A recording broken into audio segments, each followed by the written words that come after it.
Okay, let's call this meeting to order. Regular Board of County Commissioners meeting, Tuesday, October 8th, 2024.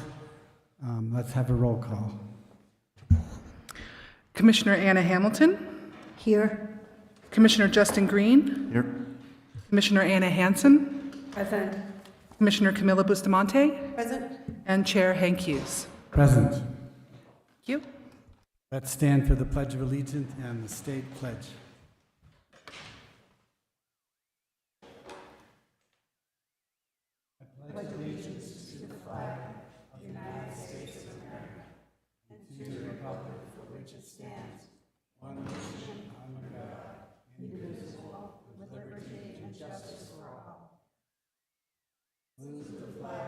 The state of New Mexico, the symbol of perfect friendship among united cultures. Mr. Chair, Go ahead. can we please take a moment of silence for all the people in Florida, North Carolina, Tennessee, and Virginia who are being impacted by Hurricane Helene and Milton. Okay, moment of silence.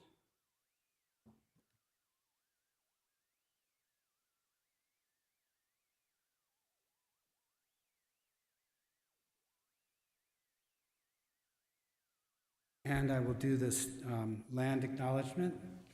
I acknowledge that this county building in Santa Fe County is on the original homelands of the Tiwa people, who know it as Oga Poge Owingeh, White Shell Water Place. And then, Babe, I guess you have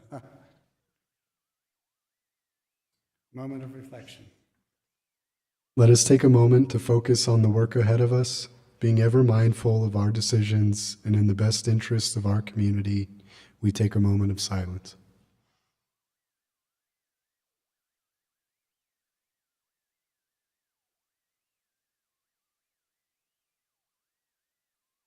Okay.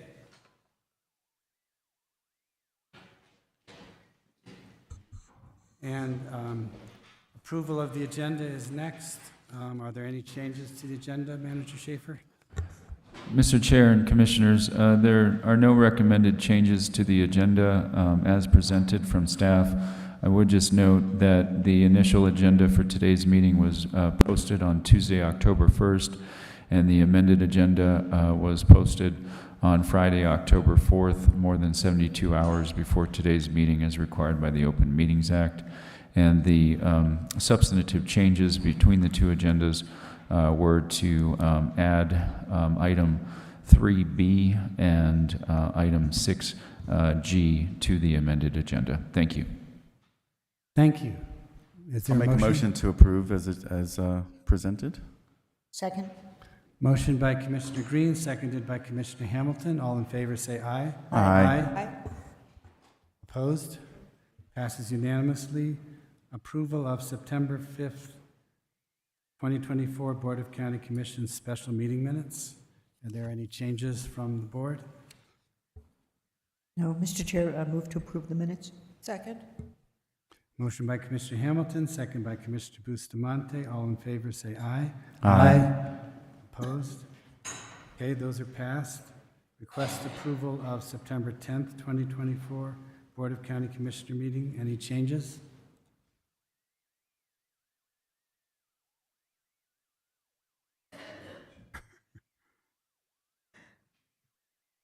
Someone want to make a motion? I move to approve the approval of the minutes of September 10th, 2024. Is that where we're at? Yep. Okay. Second. Okay, commissioned by Commissioner Hansen, seconded by Commissioner Hamilton. All in favor say aye. Aye. Opposed? Okay.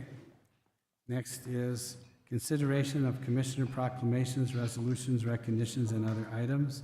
Request approval of a proclamation proclaiming October 7th through 11th as Customer Service Week, and this is Commissioner Bustamante. Thank you, Commissioner and Chair Hughes and fellow commissioners. especially thank you to Santa Fe County staff and everyone who's been working on customer service. I see that our assessor's office is in the house, and that is an absolute excellent example of leadership in customer service. And we have all been working and striving towards better customer service countywide.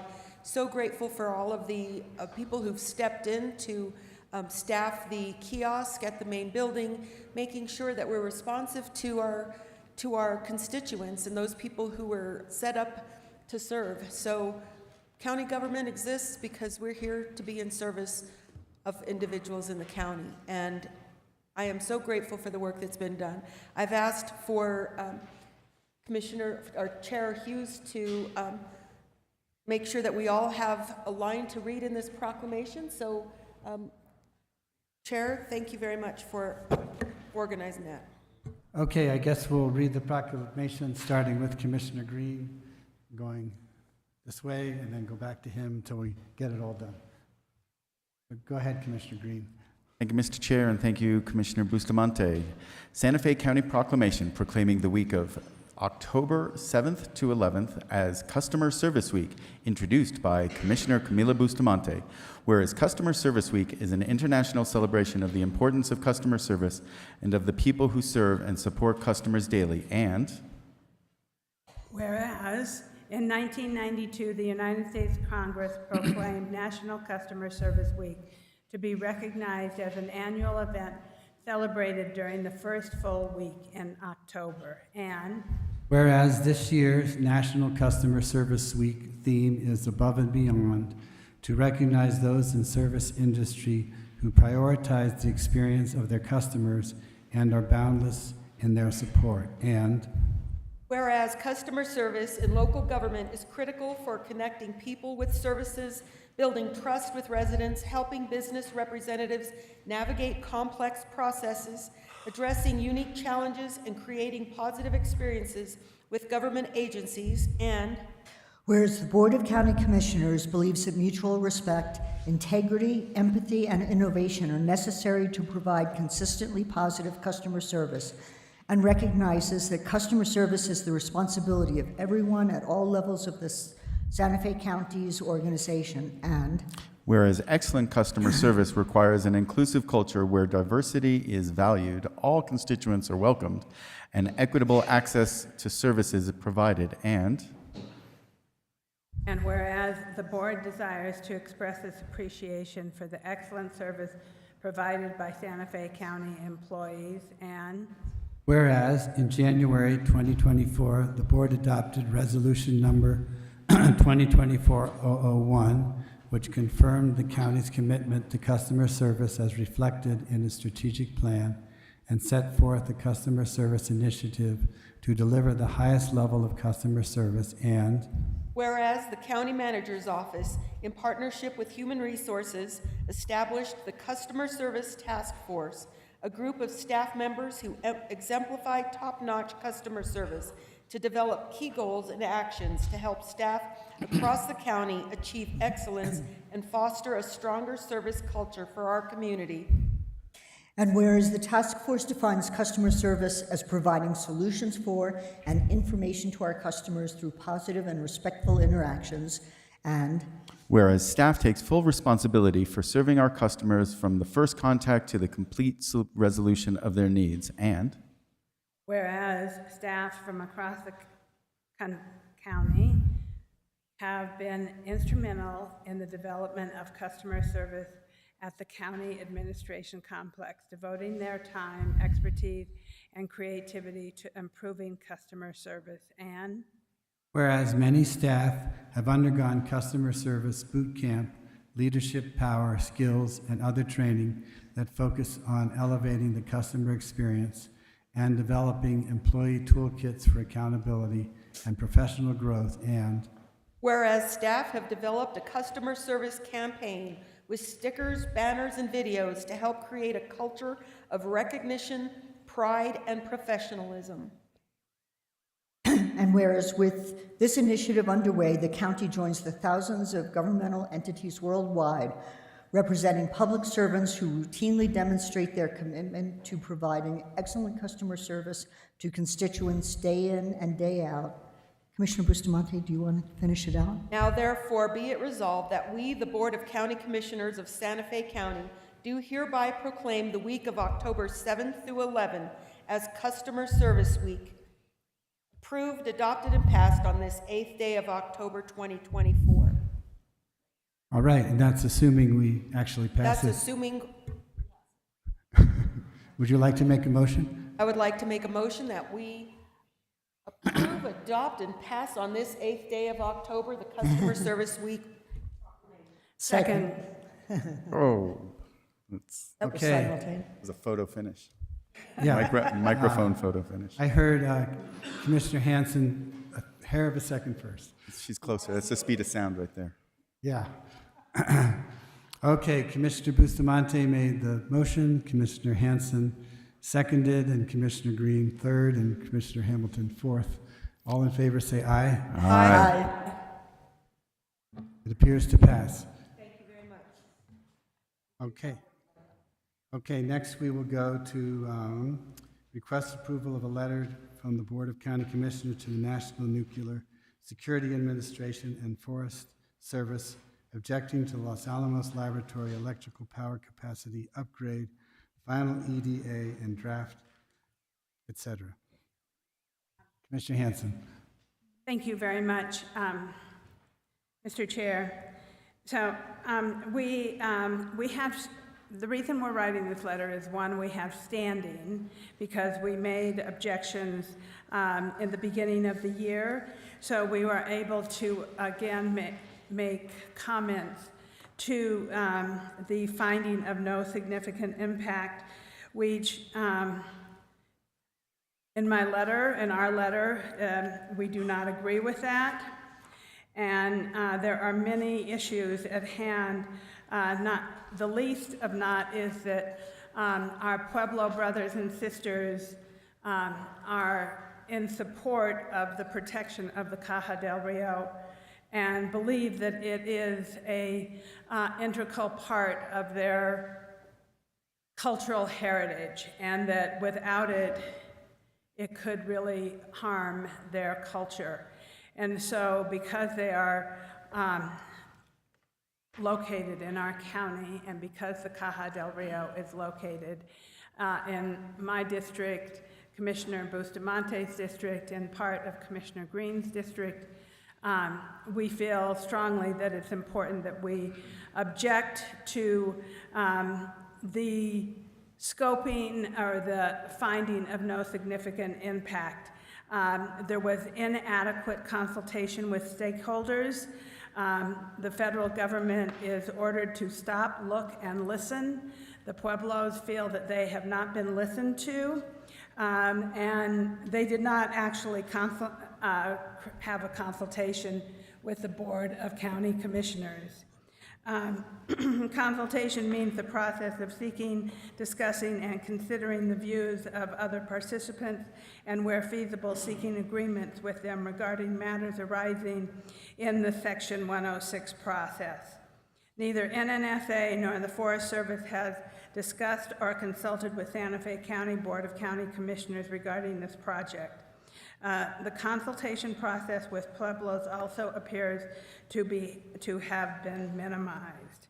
However, no tribes apparently have agreed to an MOA with NNSA or the Forest Service regarding this project to date. Just to be clear, the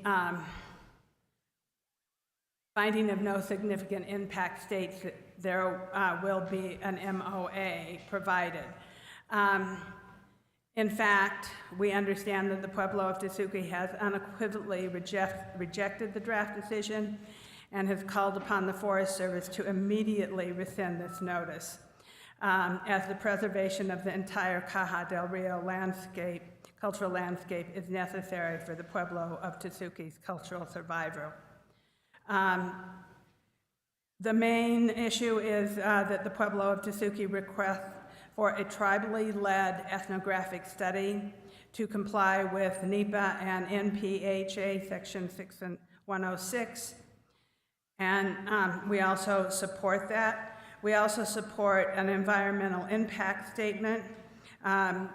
In 2022, the Forest Service designated the Caja as a special management area, and its 2022 Santa Fe National Forest Land Management Plan. So the Caja del Rio Cultural and Wildlife Special Management Area. And in their plan, it requires the project to maximize use of existing utility line corridors for additional utility line needs and expressively prohibits a new utility corridor. There also, the Caja del Rio is sacred to many pueblos and traditional communities. It also explains and considers additional alternatives. Well, they are supposed to explain and consider additional alternatives and conservation methods. And the executive summary states electrical power supply forecast projects that the existing transmission line that serves Llano and Los Alamos County will reach its capacity before 2027, and DOE and NSA will not have the electrical power supply to meet its mission requirements. Given that DOE is a federal agency in charge of energy conservation, the question remains as to what steps has Llano taken to implement conservation measures as an alternative to the EPCU project. If reasonable alternatives exist, NEPA and NHPA require agency to rigorously explore the objectives evaluated by them. It doesn't state in here, but in last year, Los Alamos County made an agreement with Foxtail Flats for a huge amount of renewable energy that will be coming into Llano, and that was not considered in this finding of significant impact. So in conclusion, we call upon NNSA and the Forest Service to withdraw this FONSI, and the Forest Service should conduct further analysis through an environmental impact statement as required by NEPA and genuinely collaborate with effective stakeholders, including Santa Fe County and Pueblo governments, to conduct a comprehensive tribally led ethnographic study and explore alternative solutions. We all know that Llano is a major employer. It has a major supercomputer that is necessary for diversification. But one of the most important things also about this lawsuit is that just recently, Nuke Watch and Savannah River won a lawsuit against Llano and Savannah River, against the NNSA, for not completing an environmental impact statement in regards to pit production and not following the NEPA rules. And this is the same issue that we are facing right here, is they have not met or faced the NEPA rules that they are under, that the NNSA is under. And so there is now precedent for this type of lawsuit to go forward if necessary. What we are all hoping is that the Forest Service and NNSA will work on finding alternative routes for this major power line, and that it does not have to go across the Caja del Rio. And if they do not have sufficient power or electrical power, that they suspend pit production, because that is also one of the main supporters. I would support the supercomputer over pit production. So those are just my personal comments. But with that, I would be grateful and request approval of this letter from the Board of County Commissioners to the National Nuclear Security Administration and Forest Service objecting to the Los Alamos National Laboratory electrical power capacity upgrade and Project Final EA and Draft DN FONSI and associated plans amendment to the Santa Fe National Forest Land Management Plan Assessment. I would second Okay. it. We would have some discussion. Yes. Commissioner Bustamante, do you want to make comments? Thank you. All things being equal in the natural environment, this is not. We're talking about the Caja del Rio that has both spiritual, ethnographic, cultural, societal value to both our tribal and our Hispanic, which are now to so many culturally intertwined that those of mixed blood recognize the sacredness of this particular location.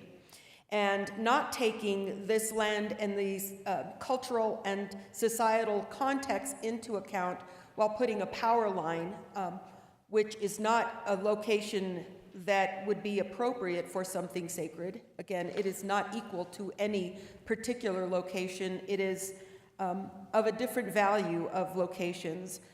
It is absolutely not appropriate to not take those considerations into account.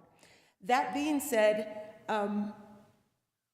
there has been also other discussions about alternatives that just aren't being considered. They're not going to be placed in. It would be more expensive to actually bringing in this line. So there are other ways of taking care of that need.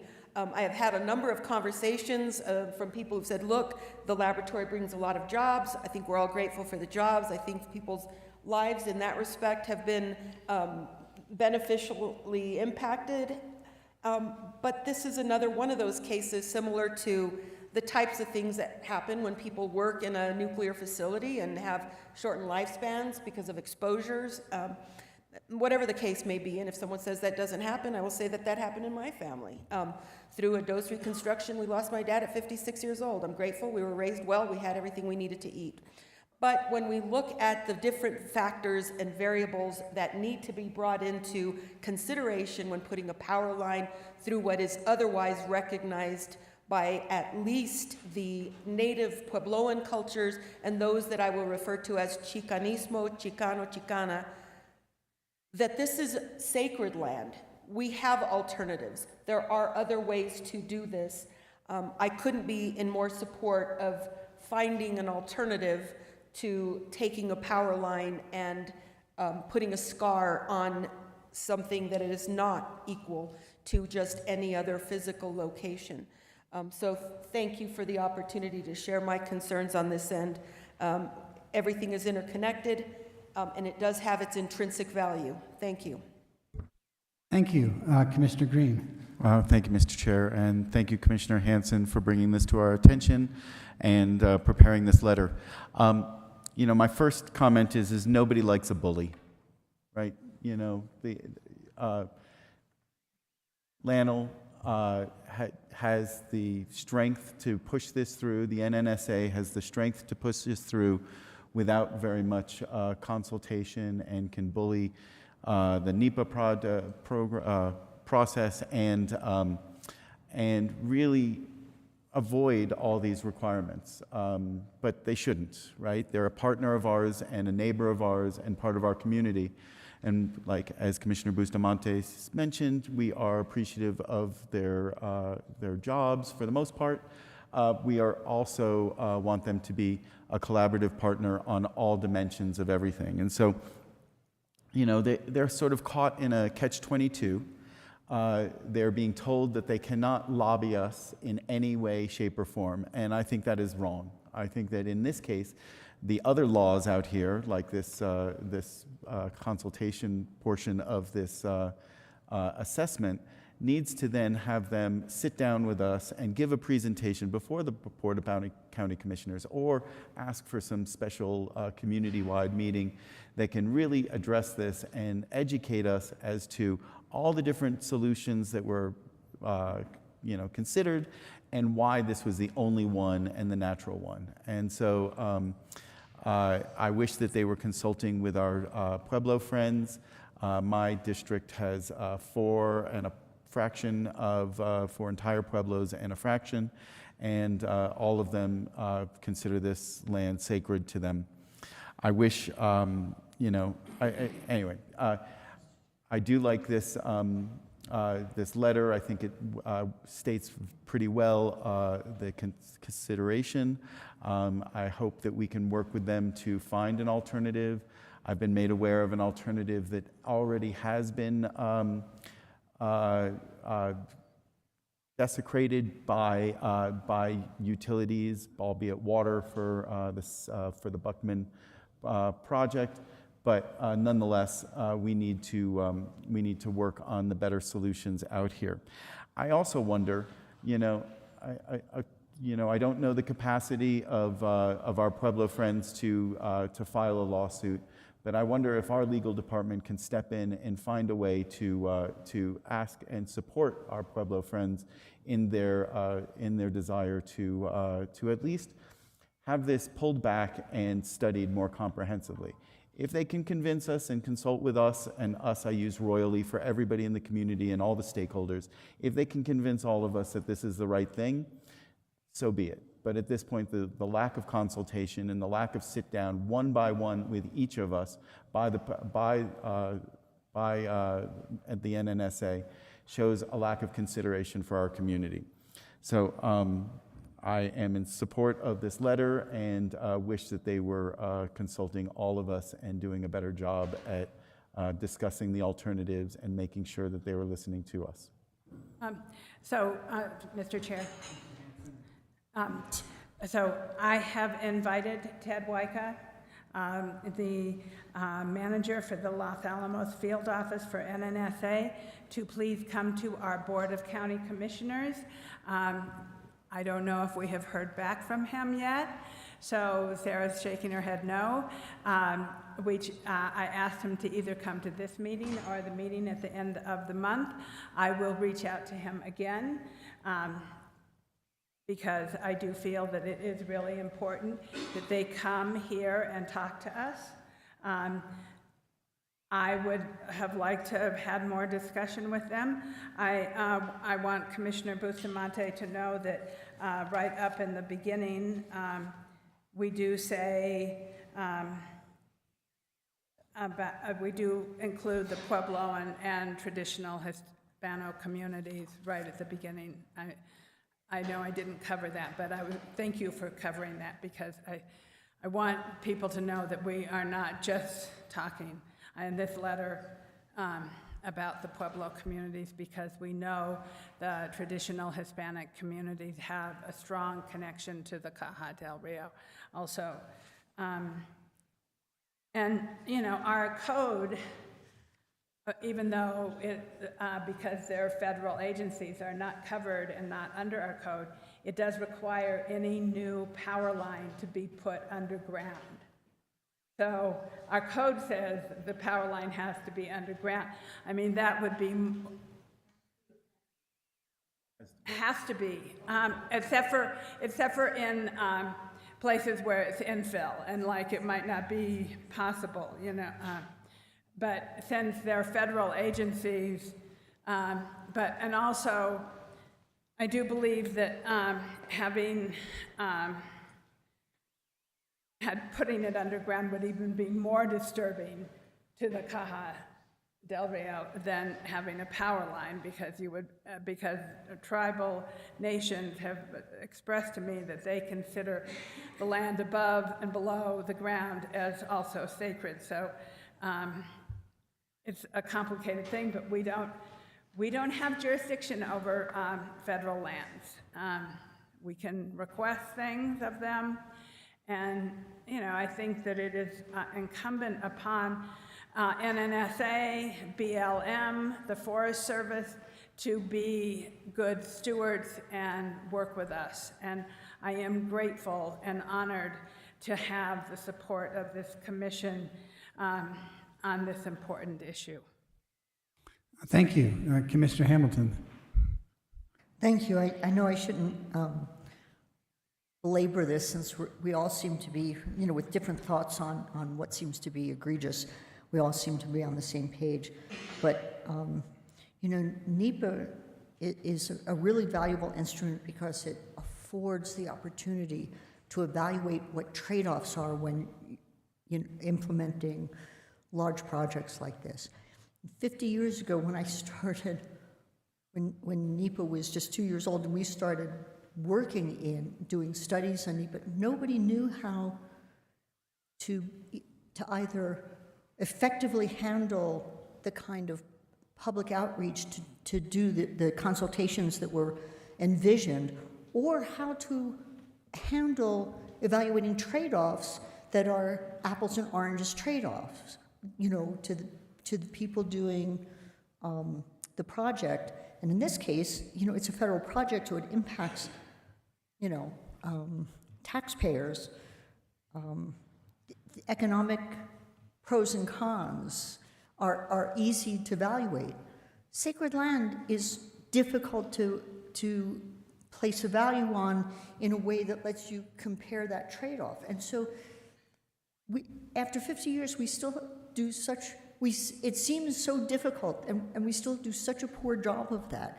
But to have had inadequate consultation in the first place, I find incredibly disappointing, because, that is supposed to be like the cornerstone of having real community development and finding the best alternatives. So after you make comments enough and enough time goes by, now it becomes an urgent matter to them. And I hope that's not used as an excuse. Like, I can sympathize, but I think it's so important for something like this to fulfill the spirit of what the law was asking for, and to try to achieve that community relationship building and figure out alternatives. So thank you very much for bringing this forward. Mr. Chair. Well, one I've comment from me. Yes. Oh, go ahead, please. Yes, and not very many, but I think this is very important, and it's so easy to put things across open space, and yet open space is so important, and this space is so important, and so I fully support this letter. I hope that we can figure out a legal way, because that's probably the only way we're going to stop it, is a judge. But I don't know. Anyway, I support this, and now Commissioner Hanson. So we're not quite at the stage where we could file a lawsuit yet. In the process of NEPA, but we can make these comments. But I just want to close on the one thing that Governor Mitchell, former Governor Mitchell, said to me. How would you like a power line through the Basilica? And that's kind of how they feel about this. And so I'll close on that comment. Okay, have you already made a resolution? I did. I made the motion. And Motion. Okay. Commissioner Hanson made a motion, seconded by Commissioner Bustamante. All in favor say aye. Aye. Opposed? Okay, passed unanimously. Very good. Thank you, thank you, thank you. And now we go on to, I believe, the consent agenda. Are there any items of the consent agenda that people want to remove and discuss? Commissioner Green? Mr. Chair, I'd like to remove item D, please. Item D. Okay, any other items off the agenda? No, Mr. Chair, I'd move to approve the consent agenda with D removed. Second. Another? Yeah. Okay, motion by Commissioner Hamilton, seconded by Commissioner Hanson for A, B, C, and E. All in favor say aye. Aye. Aye. Opposed? Okay, that passed. Commissioner Commissioner Green. Thank you, Mr. Chair. I just wanted to thank you very much for, hi, Michelle, nice to meet you. Welcome to Santa Fe County, I think, or at least your first time presenting in front of us, so. This is the second Second time. time. but Okay, yes, sorry, my apologies. I So- am new, Commissioner Green, Okay, correct. great. Just have a moment to speak about this resolution that would rescind a resolution and to discuss what we're trying to do and not to just, and to add some context to the situation. So just to make sure that the seniors that so cherish the Benny Chavez Senior Center up in Chimayo understand that that while we tried to find a good resolution that would keep the level or increase the level of service to the Chimayo area, that their love of the Benny Chavez Center made us think twice about putting a post office and offering this to the post office. So we are going to rescind this through this resolution, should it pass, but that the Chimayo community should also understand that we are continuing to work with the post office to try to find a solution for bringing a new post office to the Chimayo area. There's a private proposal that is being formulated, and then Santa Fe County is working on an alternative proposal as well, is my understanding. And so fear not, Santa Fe County is doing everything we can to help bring another post office to the Chimayo community. As an aside to, or a related thing, we had the beginnings of some community planning meetings here last week to start to discuss how to comprehensively plan for the Chimayo community, and it includes how to make sure a post office gets rebuilt in the Chimayo area. If there aren't any other comments here, I will make a motion to pass a resolution rescinding resolution number 2024-90, granting the county manager authority to negotiate and execute a lease of the Benny J. Chavez Senior Center on behalf of Santa Fe County with the United States Postal Service, and to provide a location for a post office for the residents of Chimayo and northern Santa Fe County. Second with comments. Commissioner Hanson, do you have a comment? Yeah, I just want to state that I think it's great that that this whole discussion happened, but that the increase in participation at Benny J has increased because of this situation. So kind of like a hidden benefit, and so we're grateful to the participants in Chimayo for the use of their senior center, and that they love it so much, and we're happy to be supportive of them. It is great to see 300% increase in use up at the Benny J. So yes, indeed. Any other comments? Okay, a motion by Commissioner Green, seconded by Commissioner Hanson. All in favor, say aye. Aye. Your presentation was easy, Michelle. Yes. Thank you. Okay, 4D, and then do we have some resolution numbers? We do, Mr. Chair. In order of approval, 4C is 2024126. 4E is 2024127. And then 4D is 2024128. Okay.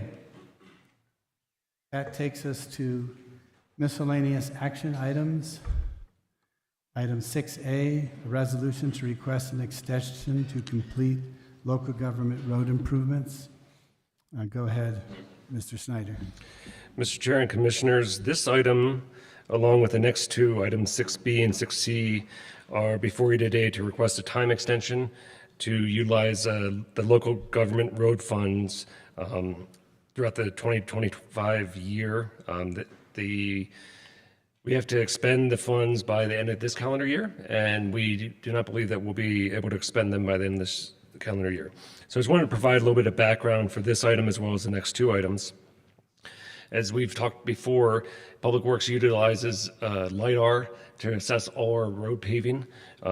So we use that to assess the condition, and then based on that condition assessment, we score and rank the roads, and then based on that, we do a needs analysis on how we maintain the roads and upgrade the roads. Annually, in addition to that, we have a multi-pronged funding approach. We use our operating fund. You're familiar with the budget from that. $2 million we put towards maintaining the roads. We're actually wrapping that project up currently from the fiscal year 24 budget, and we're planning on going to bid this fall, winter for fiscal year 25 budget to do the work in the spring of 25. In addition to that, we do New Mexico Department of Transportation funds, TPF funds. We've come before that. They were instrumental in building out our Northeast-Southeast extension. I believe it was somewhere in the neighborhood of about $7 million through that funding source to get funds for that project. And then lastly, we apply for and typically get local government road funds, which is what's before you today. In both this item and then items 6B and 6C. Once the funding comes before you and is approved, we then start the process on getting clearances and certifications from utilities, environmental clearances. That's a somewhat laborious process. It takes quite a bit of time. And then after that's completed, we begin the process to procure materials. We do all the LGRF road work in-house.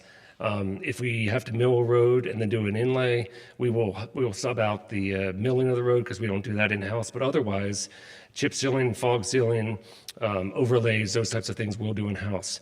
So we procure the materials. This year, we ran into a challenge with delay that gave us some delay. Two of our local vendors, Associated Asphalt, closed their plants here in Santa Fe. And that created quite a disruption with our procuring of materials. So we have worked with our procurement office and have a pathway forward without Associated being in operation anymore. But we don't expect to get that work completed this calendar year. So therefore, we're asking for an extension with the intent that we'll be doing the work in spring 2025. And I'll stand for any questions you may have. Any questions? Mr. Hanson? Thank you, Brian. I'm wondering, why did the two asphalt plants shut down? Mr. Chair, Commissioner Hanson, I'm not sure on the reason behind that. I know that it was very short notice. I understand that they closed down, overnight in some ways. So Which two plants were they? Associated Asphalt. Okay, and they don't plan to reopen? We have not heard that they plan on reopening. I've heard that they lost their lease at Waldo Canyon to get materials, but I don't know that to be completely factual. But that's what I've heard. Okay, thank you. Mr. Hamilton? I don't have a question. I make a motion to approve if. Oh, And I'll second. okay, I have a question, just quickly though. At what point in the year do you make the decision, once you've got your operating funds, and then you look at the roads, and do you look at dirt roads with your LiDAR? I don't think so. Mr. Chair, no, we do not assess our dirt roads with LiDAR. We assess just the paved roads and their condition. Do you have a way to assess dirt roads, or do you just, like you may have mentioned, do it sort of by request? Mr. Chair, we don't have a formal way with like LiDAR takes out the subjectivity. That's what we'd like to use. We do, we do assess the roads throughout all the districts that are dirt and other materials based on work orders that we have to utilize to maintain. If we're constantly out there doing grading or the material is becomes soupy when it rains, we look into solutions for that. But other than that, we don't have a non-subjective way to assess the roads. Okay, so I guess what I'm saying it'd be good for me to know when you've decided which roads you're doing in my districts, just so I can keep people informed. But it's actually good that you didn't tell me you're doing these roads this year, since you're not doing them this year. So, so it's fine. Any other comments? Okay. Who made the motion? Motion, second. Mr. Motion by Hamilton, seconded by Green. All in favor say aye. Aye. Opposed? Okay. I guess that was item A, 6B. Can we, Mr. Chair, is there any reason that we don't combine these two? Yeah, I mean, there are three related. I think we have to move on each one of them. That's fine. Yeah. You can tell us quickly what 6B is about, then we'll vote. Mr. Chair and Commissioners, it's the same reasoning behind the LGRF request for in item 6B. There are 3 different funding requests that we put into LGRF because of the funding sources that come through the DOT for school bus routes, and then there's state-funded routes as well as, not state roads, but state-funded routes for the counties as well as then county funding. So there's 3 different funding sources, therefore 3 different resolutions, 3 different requests that we have to make annually to the state. And with that, I'll stand for questions. Wonderful. I will make a motion to approve a resolution to request an extension to complete local government road improvement funds projects number L500526 for pavement rehabilitation improvements of County Road 74, Frasco Road, Frasco Way, Frasco Terrace, Avenida Buenaventura, and Dinkle Road, County Road 8. Second. Motion by Commissioner Green, seconded by Commissioner Hamilton. Any comments? All in favor say aye. Aye. Opposed? Passed unanimously. And 6C. Mr. Chair and Commissioners, this is the same item that is before you as in the previous 2. These are county or arterial projects. It's a different funding source, as I mentioned, for the last item. With that, I'll stand for questions. Mr. Chair, I move to approve 6C. Second? Motion by Commissioner Hamilton, seconded by Commissioner Bustamante. Any comments? All in favor say aye. Aye. Opposed? That also passed unanimously. That takes us to item 6D, approval of amendment number 7 to agreement with Pictometry International, increasing the compensation by $768,000. Mr. Taylor. Mr. Chair, can I quickly provide you the resolution numbers for those previous items? Yes. Okay, 6A is 2024129, 6B 2024130, and 6C 2024131.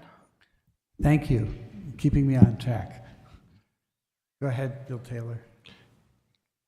Thank you, Mr. Chair, Commissioners. Pleasure to be here. This afternoon, we have an amendment number 7 with Pictometry to extend the term for an additional 4 years to their contract. Pictometry provides the Assessor's Office of the county for digital aerial photographs of properties, assessments, conditions, safety issues. It also provides for including and not limited to E911, GIS reviews, public infrastructure information. This is a 4-year term, additional cost of $768,336.24. And with that, I will stand for any questions. And we have the assessor here to answer. Any questions? Just Mr. Hanson. Just a comment, just to congratulate the assessor and Jennifer and Ivan for all the work you do with this amazing program. And I think that it's so important, and we have this program available to us, and to be able to do accurate assessments and really be on the cutting edge. And so I want to congratulate you on that, and if there's not any objection, I'll make a motion to approve. Second? Motion by Commissioner Hanson, seconded by Commissioner Bustamante. Any other questions? All in favor say aye. Aye. Opposed? Passes unanimously. Now we move on to 6E, request approval to enter into multiple source, multiple team, and indefinite quantity agreements with Bob Barker Company, Charm Tax, and Victory Supply, respective to private inmate supplies for the Santa Fe County Adultery. And again, Mr. Taylor. Thank you, Mr. Chair, Commissioners. Together with the Corrections Department, purchasing issued an IFB for multiple award.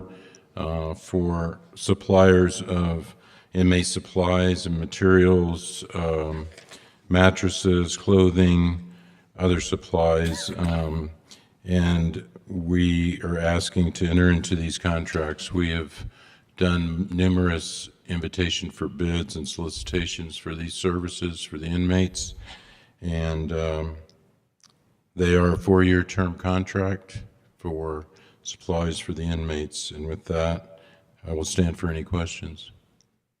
Any questions? Mr. Green? Thank you, Bill. I'm just wondering, is this the Bob Barker of The Price is Right? Mr. Chair, Commissioner Green, the price is right, but it's not the same Bob Barker. Okay, thank you for clarifying that. I just wanted to make sure. Thank you very much. If there's nothing else, I will make a motion to pass a resolution granting the county manager, I withdraw that. So I will make a motion to approve item E, request to approval of multiple source, multiple term, indefinite quantity agreement numbers 2024-0084-CORR/APS A, B, and C with Bob Barker Company, Charmtex, and Victory Supply LLC, respectively, to provide inmate supplies for the Santa Fe County Adult Detention Facility, and 2, delegation of authority to the county manager to sign the purchase orders therein. Is there a second? Second. Okay, motion by Commissioner Green, seconded by Commissioner Hamilton. All in favor, say aye. Aye. Thank you. Opposed? Passes unanimously. Takes us to item 6F, a resolution granting county manager authority to negotiate and purchase acquisition of office space in Santa Fe, New Mexico to support the function of the Santa Fe District Attorney's Office. And again, Michelle Kasky, and if you could particularly explain the mistake that our constituent found in the resolution and how it was corrected. Yes, Mr. Chair.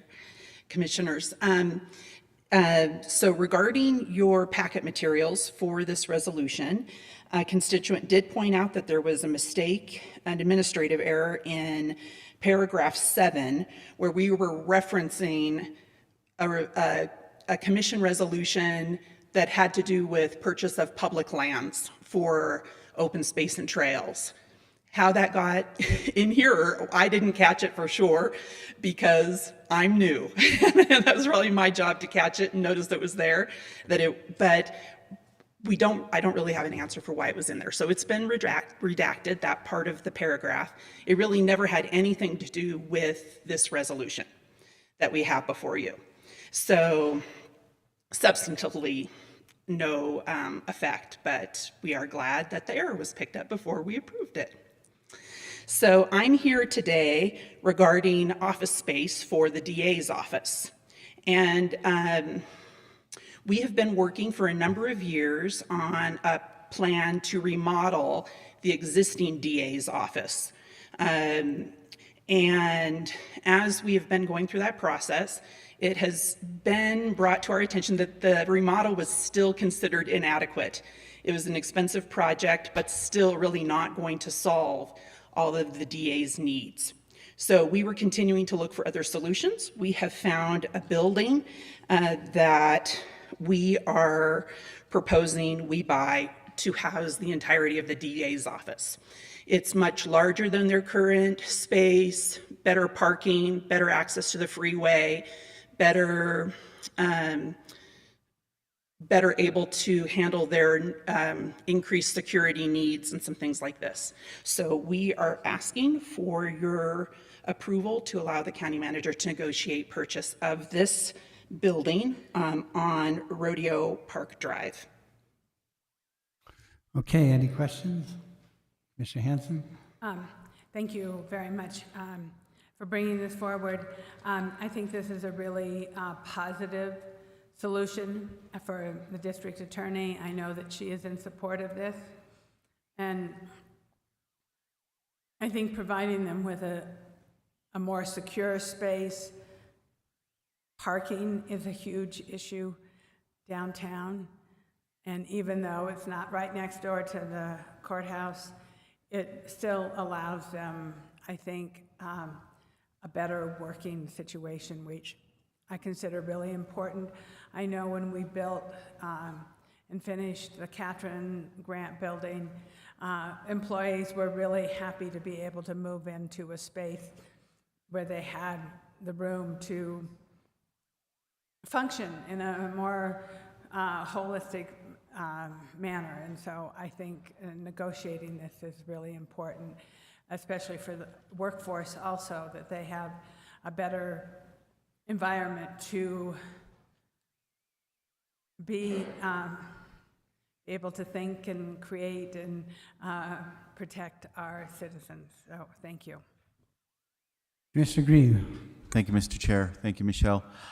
Generally in support of this, knowing that the DA's office needs the space, I do have concerns about accessibility for mostly for victims and folks and witnesses that, to my knowledge, this is not in the most accessible spot with bus routes nearby.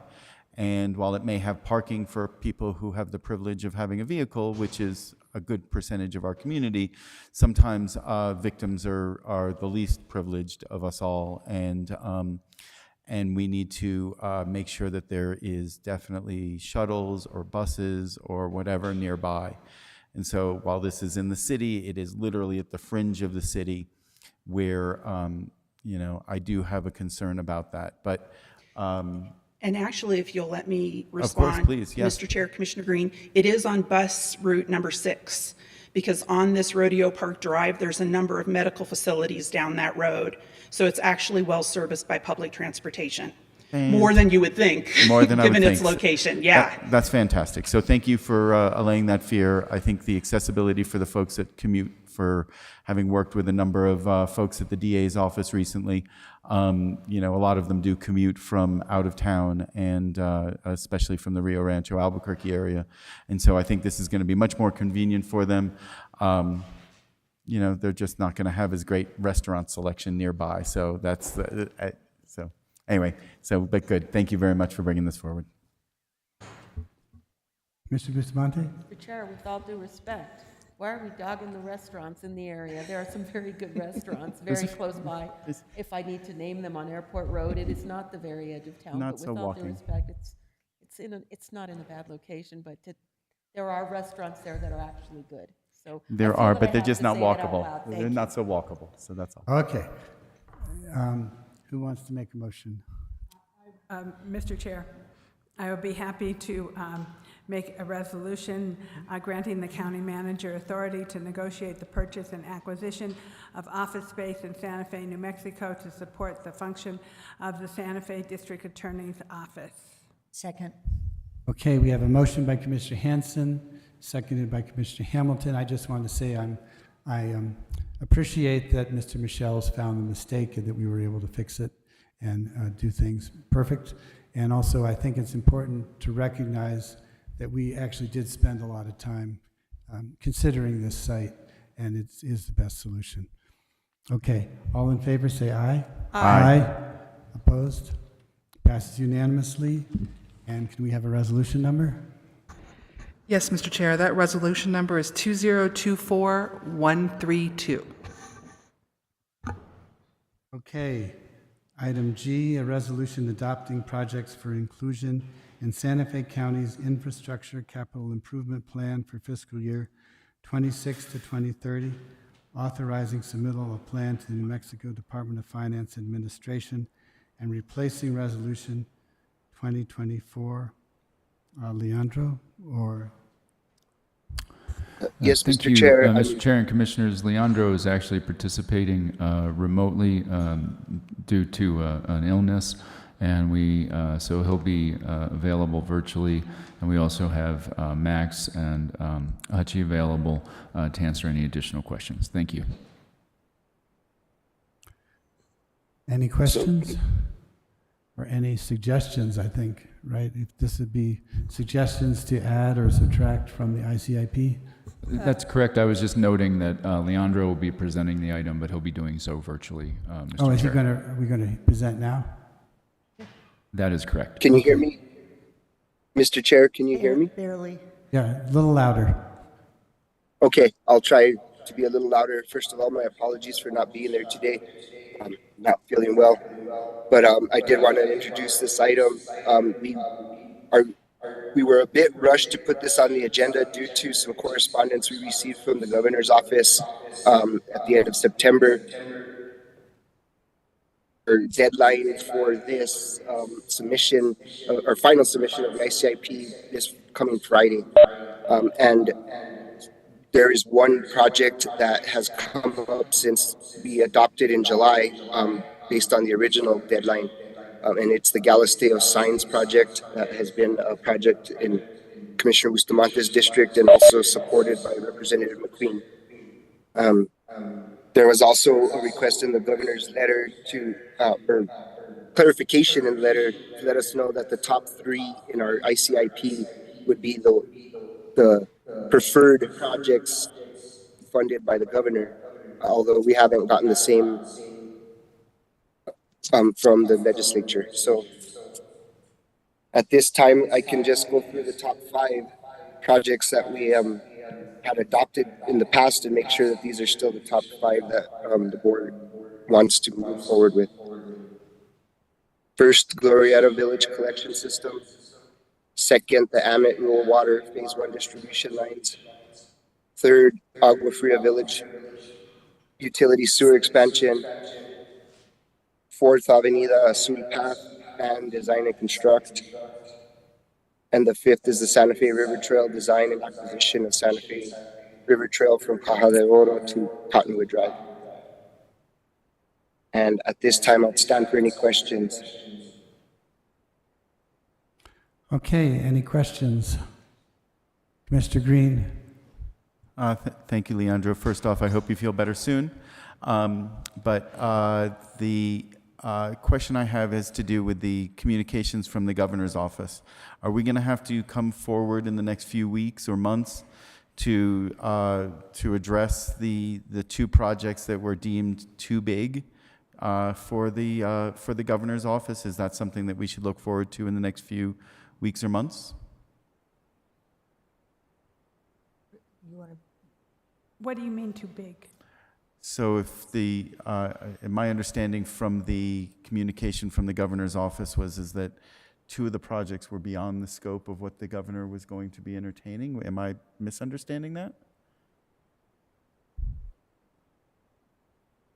No, Commissioner Green, that's correct. However, project is with Phase 1 able to meet, I think, the lower threshold, and I'd let Hachi speak to that. So that would be in the case of, like, just because I know the project well, the Amit project, while the scope is, the request could be as much as $48 million, that we could be asking for an amount that was acceptably within the threshold that the governor is talking about. We think so, and there's also still the opportunity to request these funds from the legislature. Okay, great. I just wanted to get some clarity about that, so thank you. Mr. Chair. Mr. Hanson? So one of the things that the governor asked me when she did fund the Agua Fria Village utility sewer expansion last time was because she knew I asked for 6 or 7 million instead of 4. She wanted to make sure that this was an ongoing project that she could fund, you know, again, and, you know, like we're asking for 7 million, but if she gave us another 3.5 million, we could then immediately put that to work.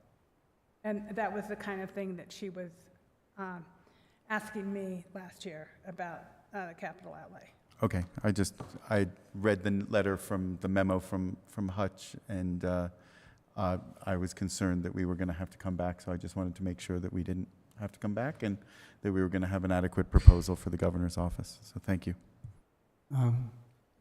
Hutch, do you want to add to that? Mr. Chair, Commissioner Green, that's correct. I think it's up to the purview of the commission about the actual ask that we'll be putting into the governor's office and or to the legislature. So it doesn't have to be that total $48 million request. It could just be a lower amount within looking at past thresholds of what the governor provided capital outlay to in the past to come. And I don't think that the county would have any issue using any amount of money that's provided to the county for the AMET project. Thank you very much. Mr. Bustamante? Mr. Chair, just in the interest of asking for support from the board, per the staff's recommendation to add the Galisteo monument signs, it doesn't have any additional labor effort on behalf of the county. It's to just serve as the vehicle to get the signs up. Just want to make that clear. Okay, and it appears to be on the list as the last item Yeah. on the list.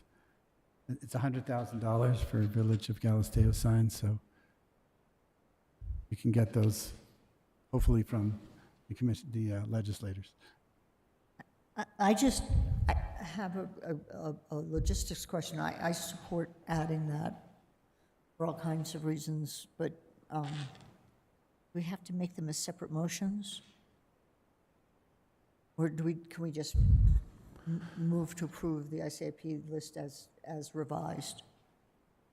Mr. Chair, Commissioner, I believe making the motion to approve the resolution as presented would reconfirm the priority to projects previously given by the board, but also add the additional Galisteo project. So separate motions, in my view, wouldn't be necessary. So if that was a motion, I'll take that as I'll put a second in. Yes, that was going to, I was going to convert it to a motion, so yes. You thank said the words, yep. The motion. And this is a second. Okay, so motion and a second motion by Commissioner Hamilton, seconded by Commissioner Green to approve the ICIP as presented today. All in favor say aye. Aye. Opposed? Okay, that passes unanimously. And that's a resolution too. We need a number. Yes, Mr. Chair, that resolution is 2024133. Okay. Presentations. First presentation is presentation on the Santa Fe County Fire Department's volunteer program, an update on district volunteer staffing plan. Chief Black. Good afternoon, Mr. Chair, Commissioners. I'm here before you this afternoon to present to you an update on the volunteer component of the Santa Fe County Fire Department. This is to fulfill some of the items outlined in Resolution 22-87, which was passed in October of 2022, which stated that upon appointment of the next fire chief would work to develop a volunteer district staffing plan. Furthermore, this resolution captures the rich history of Santa Fe County and the emergency services that were started by 100% volunteers. And for over 30 years, volunteers diligently provided emergency medical services and fire services to the people of Santa Fe County. In 1997, as you're all aware, Santa Fe County Fire Department was formed when the department became a combination paid and volunteer department. Since then, Santa Fe County Fire Department has seen some of the same effects and same trends that have been facing departments across the country, which is a decline in volunteerism. Hence, Resolution 2287 wanted to refocus and bring attention to the good work that volunteers have done for Santa Fe County and highlight the need to prioritize, invest, and focus on the volunteer component of our department to ensure that we have a healthy and robust combination paid and volunteer department. So with that, I had the opportunity to begin serving as fire chief in December of 2022. The subsequent 4 months, I worked with the volunteer district chiefs, and we collaboratively put together the district staffing plan that we presented to you in April of 2023. In that staffing plan, we outlined a number of goals, and I would like to to update you on some of those goals. First, for FY24, the goal was to increase our district staffing from 112 to 130 district members across the entire county. Well, over the last year and a half, in 2023, we onboarded a total of 34 volunteers. Subsequently, in the last 8 months of 2024, we've onboarded an additional 50 volunteers for a total of 84 volunteers since April of 2023. So this greatly surpasses the goal of meeting 130, and that's countywide. We do recognize that there are some individual fire districts that still have a significant need for volunteers, and the reasons for that are geography, population density, also the demographics of those districts as well. So we're working with those. However, from FY25 through FY28, the goal is to get at least 200 district members to be strong contributing volunteers within the department. So the goals of us onboarding, or the fact that we were able to onboard 84 in the last year and a half, really sets us up for a good foundation for the subsequent years. Additionally, some of the goals that we outlined in the volunteer staffing plan was to reorganize fire administration to fill vacancies to support our fire districts. Some of the things that we've been able to do is we were able to fill a battalion chief of operations and district liaison that has really been able to come alongside the district chiefs and provide a tremendous amount of support to them in day-to-day operations as well as their recruitment retention. This goal of ours is only partially complete, as we were trying to fill a captain of recruitment and retention. We ran into a number of obstacles filling that position, and so we're reevaluating, and we'll be bringing you forward a plan of how to address that FTE in the next month or so. Next, we wanted to increase our volunteer stipend.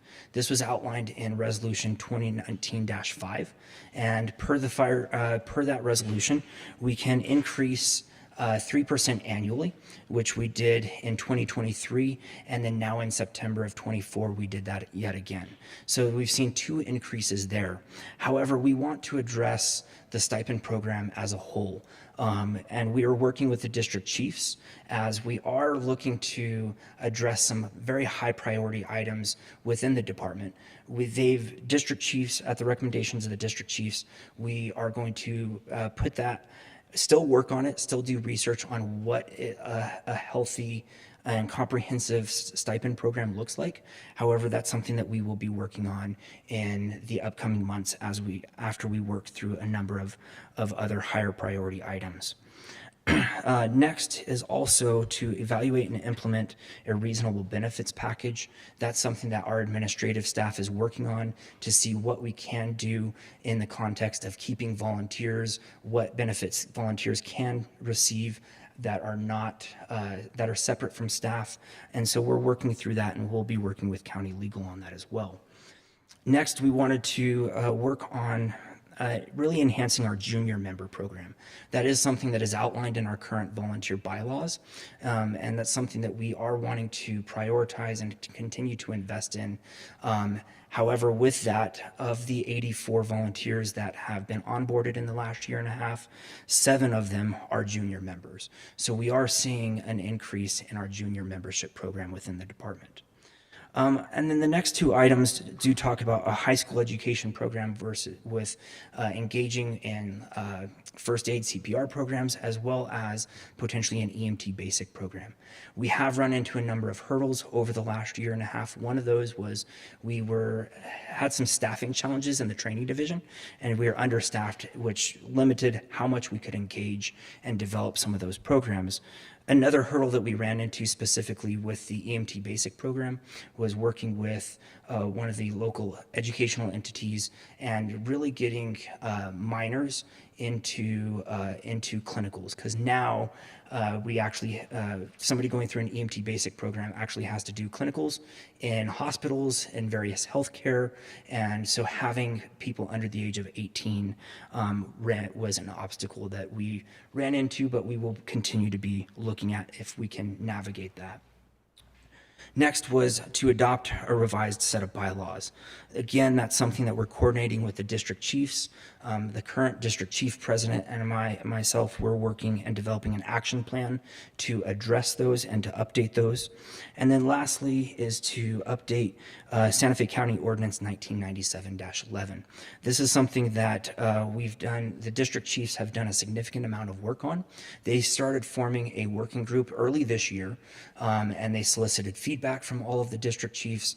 They've put together a draft. That draft has gone to our command staff, and currently we are working with county legal to refine that draft before we bring it to your attention and a potential approval. In addition to these items, a significant amount of work has been done to prioritize and integrate our district members. First, I want to highlight the work of two of our members from La Cienega who did an incredible amount of work developing a district orientation program.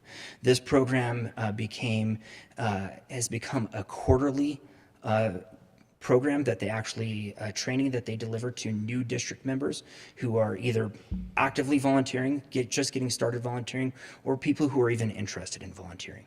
So that gives them an overview of the history of Santa Fe County Fire Department, how important and why it's important to volunteer, and talks about different mechanisms to volunteer and all of the various ways that people can volunteer, and then also helps get them plugged in with their district chiefs as well. That has been delivered it's been a successful delivery with the two members from the La Cienega district in coordination with the battalion chief of operations and district liaison. So that's become a regular standard for us. Additionally, the battalion chief of operations and district liaison developed a 40-hour course. That 40-hour course is called Exterior Ops, and it's really an entry-level training to train new volunteers on how to drive larger apparatus, how to conduct water shuttles or water tenders, so hauling water to fires, how to operate air trucks, and deliver breathing air to the scenes of where we're engaging in fire suppression, and then also incident rehab. So it's a very unique 40-hour course that provides a strong foundation for volunteers to be able to go back to their districts and really take off and start being able to serve within those districts. Additionally, we saw success with this as the county manager supported us engaging in a pilot program this summer that allowed for county employees to participate in that exterior ops in order to help encourage county employees to volunteer in their local communities. We saw a tremendous amount of success with that, with 7 people finishing that course this summer, and we're looking forward to doing that yet again for our county employees. Now, all of this has been great. We've been able to onboard 84 new volunteers. We've been able to engage them in different mechanisms and training. And the results have been that we have seen an increase in volunteerism. As highlighted in the district staffing plan that we presented to you in April of 2023, at that time we had 112 district members. The first quarter of 2023, 87 of those 112 district members responded to 1 or more emergencies. Now, looking at 2024, and the 8 months of 2024, we have had 117 district members respond to 1 or more emergencies. So we've seen a substantial increase in the number of volunteers who are coming to 1 or more emergencies. And we're working through with our district staff and our command staff of how do our volunteers engage and what does that look like on a day-to-day basis. If we look at Santa Fe County and how dispersed we are, there are some districts that an EMT in a district can arrive on scene far sooner than one of our paid staff. However, there's other districts that if you're an EMT in La Cienega or Agua Fria, our paid staff will arrive on scene to a medical call much faster than a volunteer can. So we're working on trying to develop mechanisms to really ensure that we're delivering the best quality care and service to our citizens. Additionally, as we look at engaging our volunteers, we're looking at how can we engage them and have them to respond to the second, third call when calls come in and multiple calls come in at one time. Additionally, when the larger calls, whether there's a structure fire, brush fire, rescue call, or complex fire call. Those are the types of calls where we're really trying to engage and get our volunteer responses, and where we need not only our regional staff, but also a healthy, robust response from our district members as well.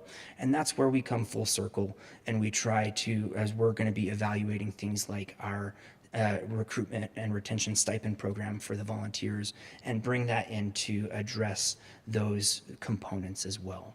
So with that, we've seen a tremendous amount of success over the last year and a half of getting new volunteers in, engaging them. We still have a lot of work to do. There's still a number of districts that need volunteers, and our work is yet to be completed. So we will continue to work diligently to make sure that we have a robust and healthy combination paid and volunteer fire department. So with that, that wraps up everything that I have, and I stand for any questions you may have. Any questions? Mr. Hanson? Mr. Green? Thank you, Chief Black. Appreciate learning about what you're doing proactively to sort of keep ahead of the trends and to understand how we can make sure that we're fully staffed and responding, to so much. It's not just fire; it's fire and EMT. And as I've learned so much more about the fire department, I'm always, you touch so much of our lives, even though most of us just think it's a big fire truck and people with running into fire, burning buildings. It is health and welfare. It's the insurance industry. It is, lots of different dimensions, and we really appreciate that. I guess I have a question about that volunteer that EMT that runs. Do they go to a station to pick up stuff, or are they able to respond to their neighbor with life-saving stuff, faster because they're equipped with a minimal amount of equipment that allows them to save a life in a 3-minute response instead of going to a station and then sometimes going to literally their neighbor right there? Mr. Chair, Commissioner Green, thank you for that question. That is something that we have weighed heavily over the years. Traditionally, when I started volunteering, we would do just that. Everybody would have a jump kit in their car, and if it was your neighbor, you would just go. In general, we've moved away from that for the safety of our responders, because if it's your neighbor and then that's one thing. However, if there's a call that might be a domestic violence or substances, and it's just down the road from you, but you don't know who they are, we have shifted to responding to a station, picking up an apparatus, and responding in a marked vehicle for the safety of our responders. And that is the trend, or that is our practice to ensure that our responders are safe. Is there a hybrid version of that, like a little beanie you can put on your truck or whatever your car is that says, Santa Fe County Fire volunteer showing up, so people are at least clearly identified, and, rip off their shirt and they, instead of Superman, it's, fireman, and at least be clearly identified so that our response time for those critical things can be reduced without having to go sometimes 5 or 10 minutes down the road to get 5 or 10 minutes back when you're 2 minutes away. Mr. Chair, Commissioner Green, yes, there are some ways that we can evaluate that and look at that, and that's something that we will continue to evaluate as we build out and continue to build our volunteer combination department. Okay, thank you very much. Good luck with this. Thank you. Mr. Hanson? Thank you, Chief Black. I appreciate your update. I appreciate you increasing the volunteers and exceeding your expectation.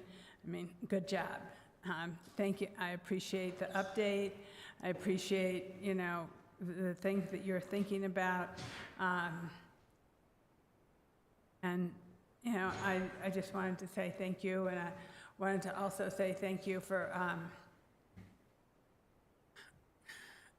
working so hard at making Santa Fe County, you know, a more integrated fire department. So good job, and thank you. Commissioner Hamilton. Thank you. Yeah, good job. It's wonderful to be able to exceed those kinds of goals. You know, so for the several years where volunteerism was really down, I mean, COVID was part of it, but there were a lot of other things. When we talked about it and there were presentations, there were often the comments that, you know, this is what's being seen nationally, et cetera, et cetera. So you clearly have put out the effort to make this, you know, to turn the tide on this. Is there anything in the national, you know, firefighters literature that indicates that that's happening nationally, or are you also swimming, the salmon swimming upstream faster than everybody else? Mr. Chair, Commissioner Hamilton, I think that locally I can say that some of the other departments around us have seen a slight increase in volunteerism. I don't know if it's to the same degree as we are, especially as I think a lot of our volunteerism we're drawing on residents on the border of Santa Fe County or Santa Fe City. So we have a denser population there that we're able to pull from. Because I do know, talking with some of our neighboring counties, they saw a peak in volunteerism briefly, but then they're still struggling to keep volunteerism.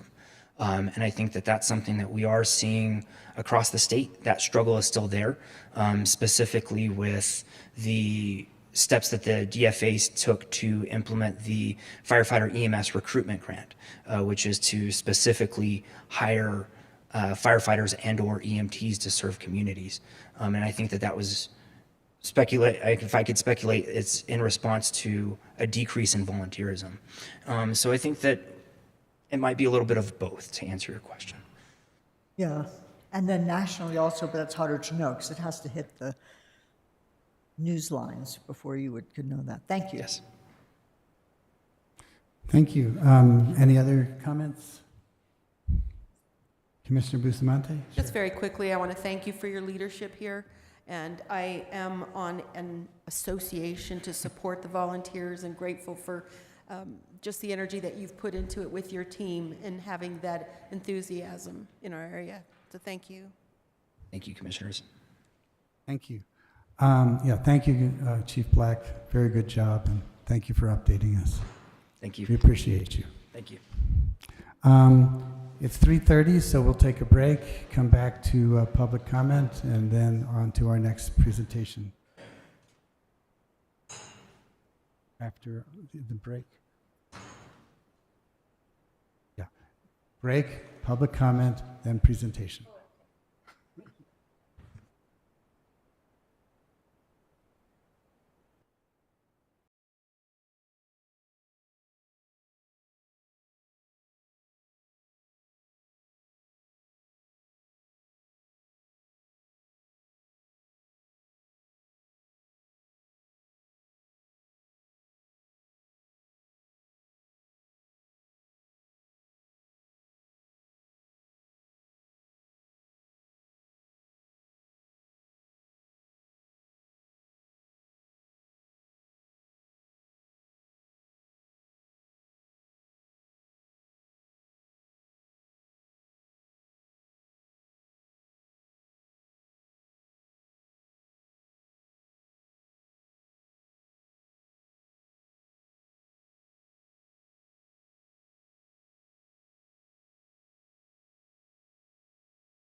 Back in session, slight change in agenda from what I had suggested before. We will now go to the presentation number 7B from the county clerk in lieu of her time and also the great job she has to do running this election.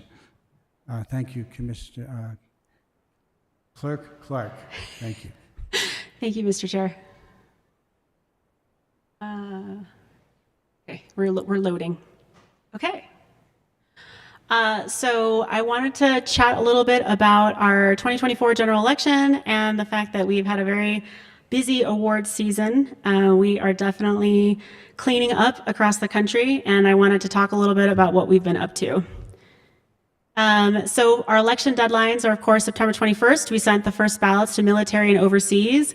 Just to give you a little idea of what voting is like this election, normally we have about 350 overseas FQE UCAVA voters during a general election. This election, we have over 1,100 people who are voting overseas. There is a lot of interest, and we already have about 600 of those ballots back in the clerk's office already voted, ready to hand tally. October 8th, last day to register to vote online, so that's today. So we're seeing quite a bit of uptick of people trying to register to vote, make sure their addresses are updated. If you aren't sure of what your voting address is, it is a good day to check because it is the last day to make sure you've updated online or by paper. After that, we only have same-day registration throughout all of our polling sites throughout Santa Fe County whenever a polling site is open. Absentee ballots also go out today, so we have about 12,000 requests, which is a little lower than the high of the pandemic, but we still remain very actively interested in absentee, and about 5,000 of those are permanent absentee. So we're starting to see people showing interest in permanent absentee and signing up to automatically receive their ballot. And of course, same-day registration has begun as of today in the clerk's office. October 19th is where we have expanded early voting. Those are the sites that people have been calling about today, asking if those are open. That's Abidon Lopez, that's Christian Life, that's Fairgrounds, that's Nancy Rodriguez, that's the Santa Fe Community College, that's Edgewood, right? We have a lot of expanded early voting throughout the county. And then the last day to request an absentee ballot is October 22nd. We have been at several conferences throughout the summer, and we have talked directly to the Postal Service, and there is concern among election officials that we saw delayed ballots throughout the country because of the consolidation of sorting centers. There are some plans from the Postal Service to go down to as few as 20 consolidated polling sorting centers throughout the country, which means all of our mail would have to leave our state, go somewhere else, be sorted, and then come back. And there has already been consolidation, and we are advising that voters should not wait. If there's 10 days to go for the election, drop your ballot, don't mail it. And then the last day of early voting is Saturday, November 2nd, and of course, Election Day is November 5th. And of course, everyone would have already voted early, so there won't be so many lines on Election Day is what we're hoping. But if anything, if today's line is any indication, there is a lot of interest. So far, we've had 760 voters vote at downtown in the Santa Fe County Clerk's office. So it was very, very busy today. I think there was 400 people online at one point mid-morning. So here's our FQE voters. They're from all over the world, a lot from Canada and Mexico, and more are requesting all the time. So we're expecting to see up to 1,500 people voting from overseas in Santa Fe County, which is a huge amount of people. So some of the things we've been working on are some of our innovations. So our Blue Crest ballot sorter has arrived, and it's up and running, and we are going to arrange a day for you guys to come and watch it and see what the legislature and what you have made possible for absentee voting in Santa Fe County. We also have joggers and counters, and that's the idea that instead of us having to hand count, which is not hand tally, but hand count the number of ballots we have in a stack, we have a machine that will quickly count, thumb through all of the ballots and tell us how many ballots are in a stack, which will help speed up our processes post-election, post-voting, sort of in our reconciliation processes. Joggers are essentially machines that jog the ballots and so that a stack is neatly formed. We're going to be doing a pause at the polls. So that's the idea that we're going to have for some of our sites that are not as popular, like Nancy Rodriguez or the Santa Fe Community College. We've invited Española Humane, Santa Fe Humane, and Felines and Friends to host an adoption event at our not popular days in hopes of drawing a crowd and also, cross-promoting voting. We are planning on having translation devices, so not everyone speaks Spanish, and not all of our Spanish speakers are necessarily available at all the sites, and this is just to make sure we have backup if someone were to go on break who's a Spanish speaker. It actually is kind of like a Star Trek device where you say something and then it can actually give you the translation directly back. We are planning on having parking for voting purposes only at Catron, so we've reserved 10 spots. We've moved our staff over to the city parking lot, and that way we can have reserved 10 parking spaces for voters to try to make that clerk's office parking press easier, although when you have 760 voters show up in one day, there is still going to be lines and challenges for parking. We are also doing a personal security badge. There is some concern this election cycle of security for our presiding judges. And so for our messengers who travel throughout the polling sites and some of our presiding judges, they will be wearing a badge that actually dial emergency services right away with the press of a button, should they feel that there's someone who is behaving in a way that is threatening or is doing something that is dangerous. We are also doing a kids voting initiative. That is where we're going to have an ice cream ballot, ice cream tabulator and ballots at the clerk's office during business hours and at Nancy Rodriguez, so families can take their kid to vote and that kid can practice filling out the ballot. That's an ice cream ballot, learning what a permit is, learning about zero tapes, and then putting that ballot into the tabulator and seeing the tabulator take and tally that ballot. And then we also got an award this year for Project Bruno. That is our tabulator security program. We launched it in the MOE, which is the municipal officer election, and we also used it in the primary. But essentially, it's a hidden GPS tracker inside of the tabulator. So if anyone got the funny idea during early voting of stealing a tabulator, we'd be able to hunt them down. It also has an accelerometer in all of those GPS trackers, so we can prove that the tabulator is not jostled or tampered with overnight. We also use universal power supplies to extend the battery life of a tabulator if the power were to go out. And we also have a circuit detector between the tabulator and the universal power supply and the wall, so that we know if the power circuit is broken, we know that the tabulator is not receiving power, and it sends us a text telling us that the tabulator is on battery power, and we only have a limited time to either replace the battery or figure out how to get power back up at that site. And that's one of the projects that won an award during this award season. We've also been working hard on our GeoTV campaign, so you should start seeing social media and TV ads rolling out in Santa Fe markets. We're also doing a secure challenger and watcher program. So essentially, statute has a lot of vestigial language, and one of that is that the challengers and watchers should be able to see absentee ballot rosters, but rosters are no longer a list where voters sign. It's actually virtual. And so we've used a data solution and a laptop solution to try to fill that void of having a secure solution where people are not bringing devices to the polling site, but we can still offer an absentee roster for those challengers to view which voters are checking in. Okay. So here are some of the programs we won awards for. So we won the NACO Achievement Award for our civic engagement and public information. That's where we were working on our sticker contest and a lot of our Democracy 101 programs, going out to all the high schools, bringing a tabulator and conducting a mock election. We won an achievement award for our resiliency. That was our Project Bruno. We also won the Information Technology Award for that. And then, of course, Rosangela needs to learn how to spell Guardian, but our election center, we won the Guardian Award, which we think is a really big deal because it's awarded by fellow election officials. So the National Association of Election Administrators, also known as Election Center, has 7 awards that they give out all over the country. To one office from all of the election administrators across the country. And typically it's given to large counties like LA County, which has 11 million voters, very, very large counties across the country because they have the money and resources and the innovation program that's happening. And New Mexico is the first, and Santa Fe County is the first county in New Mexico to win an election center award. So we thought that was a pretty big deal.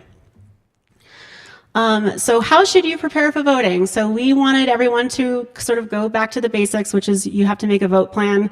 We know from studies that when people plan on voting, then they're much more likely to vote. So we want you to sort of pick whether you're going to vote absentee, early, or election day. Just planning that simple step actually is much more likely to get you out to vote. You can review your polling locations at santafecounty.nm.gov/clerk or our favorite website, which is santafe.vote. And you can also review our secure locations for your drop boxes. One of the things that we do in Santa Fe County really well is that we have the most per capita drop boxes per voter, more than half of which are drive up. So if you are an absentee voter in Santa Fe County, you do not need to get out of your pajamas. You can literally drive up to the box on Federal, across from the Federal Postal Service. You can drop off your mail first and then drive about 10 feet and drop off your ballot. So we're trying to make voting as easy as possible in Santa Fe County. So if you are an absentee voter, please check your secure container locations, because it's very easy to drop your ballot. Remember, you can review your sample ballots before you vote. You can do that at nmvote.org, and you can also do that at our website. Our website lists every single sample ballot. I know there was some concern about NMVote having some challenges today because of the sort of last minute crush of people updating their online voter registration, but you can always go to our website and look at what's on the ballot and also the sample ballots.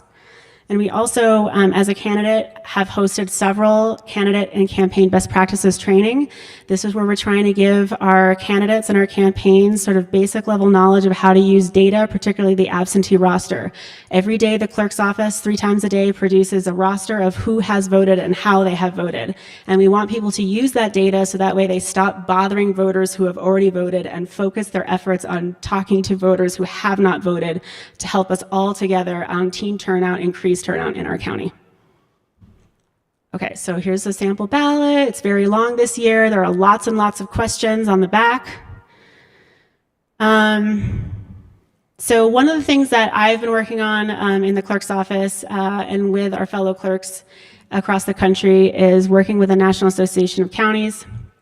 I'm on the election subcommittee, and so I successfully got a platform change through to change our official National Association of Counties platform that actually puts the words election funding at the federal level in the official platform.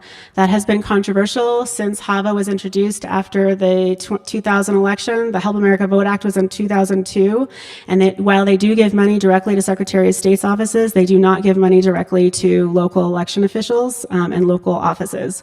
So this year we introduced a platform change that is permanent, that introduces the idea that we feel officially as a National Association of Counties that the federal government should give money to local election officials in order to conduct elections. And some of our changes were also our resolutions were local control over election resource allocation. We want to see less top-down and more that we, as the election official, can make sure that we understand how voting works in our county and that we have some buy-in from top-down sort of directives to make sure they're still asking local election officials what is best for your county. We want to officially recognize the election workforce as critical infrastructure. One of the problems with the idea of critical infrastructure is a lot of machines, it's a lot of hardware. It does not talk about the people who actually have to run the election.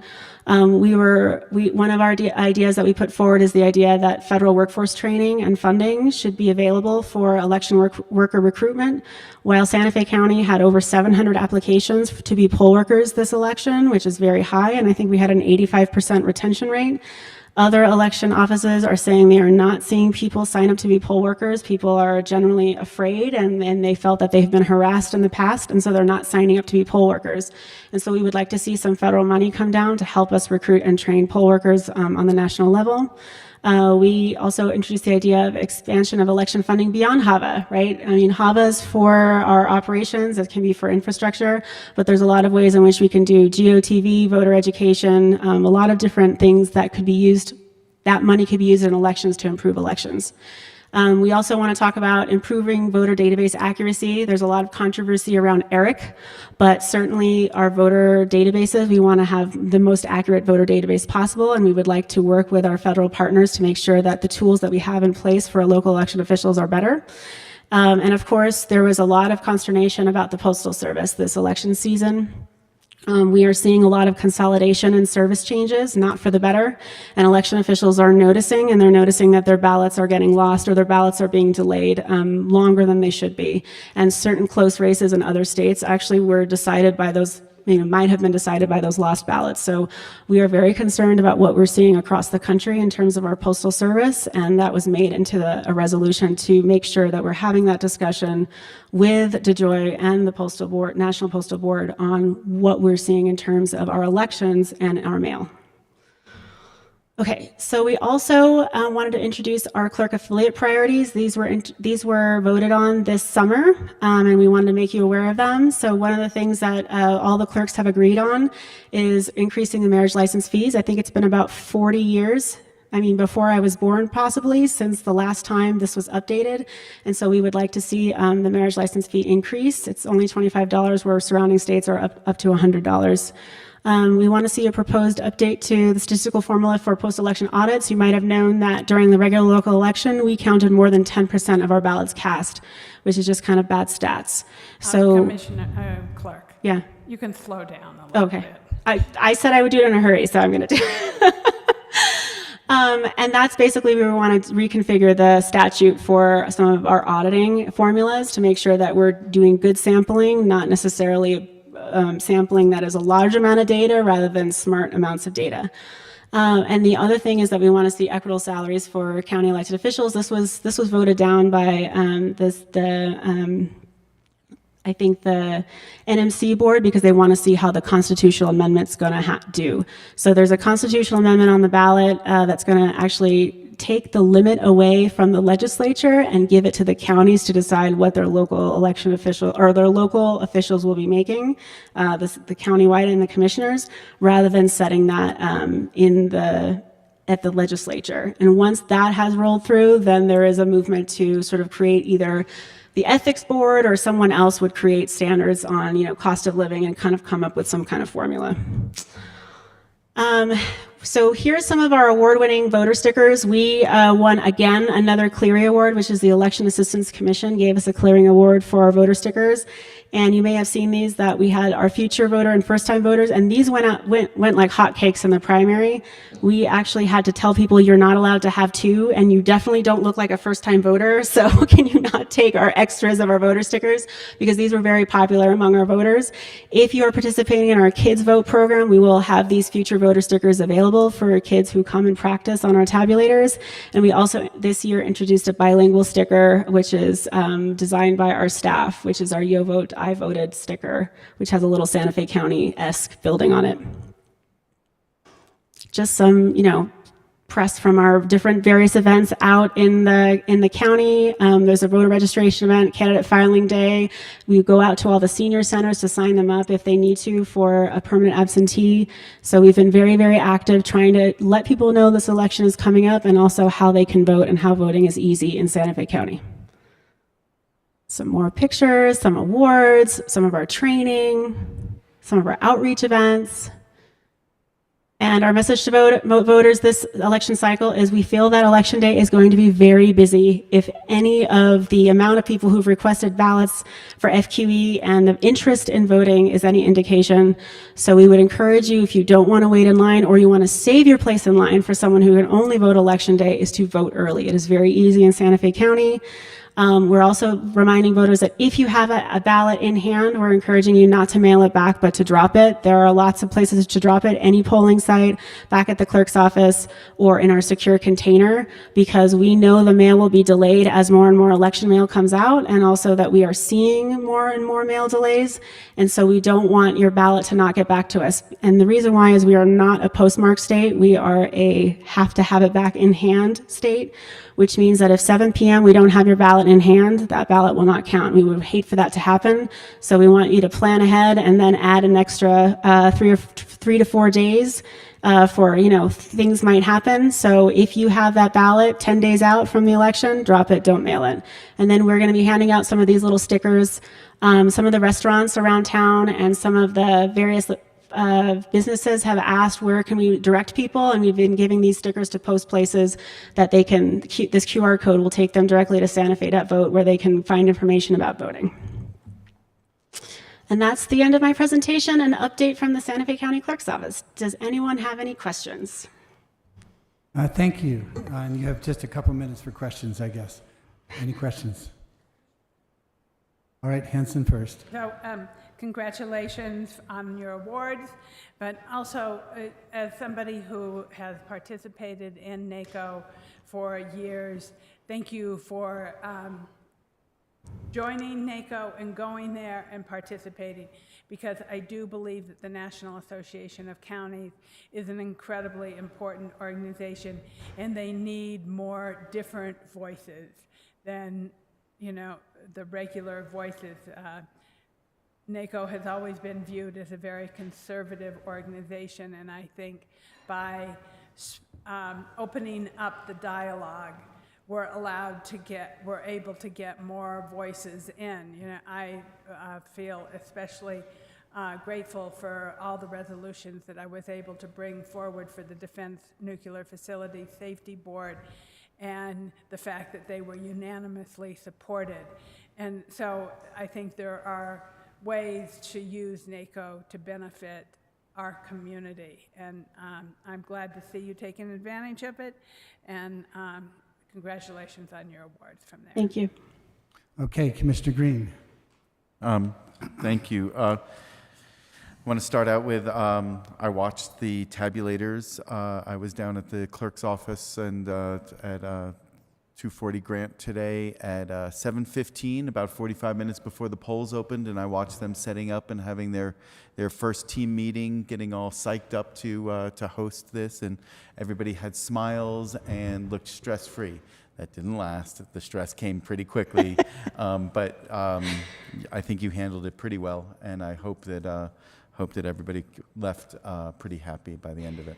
We actually went out and got umbrellas for our voters because they were waiting in line. So there's official Santa Fe County election umbrellas now out at the clerk's office at Grant Street, where folks can borrow an umbrella while they're standing in line, and then deposit it in our leave umbrella garbage pail. So.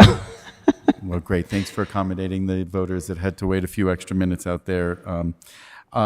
So I also voted today. I was lucky enough to be the first person to put a ballot into one of the tabulators. I wasn't the first person to vote, but I was the second person to vote. So I was honored to be that person, and it went smoothly. Thanks. Good job. Then two questions. One, Abdon Lopez doesn't exist now. So where is the voting? It's just right. It's just right next door. So it is the Boys and Girls Club space over there. Right. So, okay. But people know where Abidon is, and then there will be signage to direct them to go to the next building. So okay, and that is viable for no confusion and things like that. Yes, it's actually not a very popular site.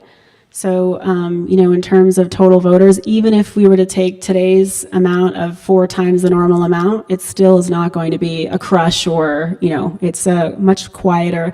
A lot of people don't wait for Abidon to open up. They come down to the clerk's office, or a lot of folks are now voting absentee. So. Okay, well, that's great, but every vote counts, and people Yes. that can't, that live in that neighborhood. Lots of signage is going to be. Lots of signage. Okay, wonderful. And it is just right next door, but. Right next there's- door. For the people that might get confused, we should make sure that we don't allow for confusion there. And then I want to thank you and your office for attending the EV show this week. Sorry we couldn't get in front of you and get you enough information about it, but it was nice to see the clerk's first EV, an F-150 Lightning, on display there. And I think Mitchell did a great job representing your office, so thank you very much. Well, thank you for inviting us. You're welcome. Okay, Commissioner Hamilton. Thank you. Well, so first of all, congratulations on all the work and all the awards. It's very impressive. And I hope it helps carry you guys through all the stress of the election, that fabulous feeling. Our office runs off sugar, I can tell you. I'm in full support. Chocolate, sugar, ice cream, I think those are, chocolate keeps the dementors away. This is a question because I have a professional interest in the audit statistics. I've done that kind of sampling but obviously in an environmental lab. Are you guys concerned that that it's too much sampling or not enough, or I that the think- statistics are poor? It's too much sampling. So what's happening is the large counties are getting a disproportionate amount of the total sample.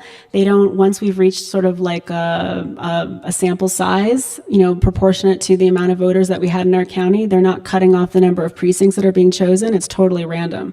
So Bernalillo County and Santa Fe County had a giant amount of precincts that we had to hand tally, because the auditing process is where we're actually hand tallying ballots. So we had to hand tally over 3,500 ballots, and we barely made our deadline. It took a lot of people to try to hand tally. Whereas, sort of good sampling would be taking samples throughout the county at the different polling sites. So we want to reconfigure that. The way that it works in Santa Fe County is normally we wouldn't have had such large samples, because during a general and a primary, we have very wide margins, right? And the width of the margin is what determines how much sampling you do, right? It's like a t-test. Yes. But because of the regular local election and all these sort of like little races that are overlapping, the way the formula was written means that there's no cutoff. Like, we don't reach a certain proportion of our ballots. We just kept polling and polling and polling precincts. So we actually oversampled and did a lot of extra work unnecessarily to prove that our tabulators did what they were supposed to be doing. Right. Well, you clearly, and I knew this before, have a great handle on this sort of thing.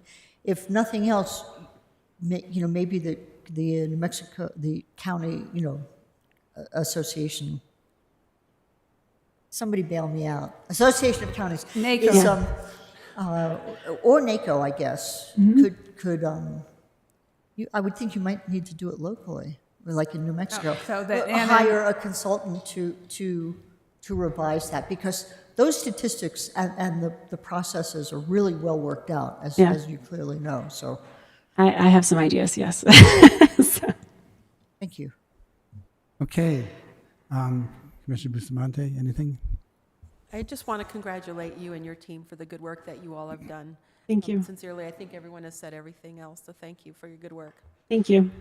Yes, congratulations and Godspeed. Thank you. Vote early, everybody. Thank you. Thank you very much, Commission. Okay, now we can go to public hearing, and I guess we'll set a 3-minute limit.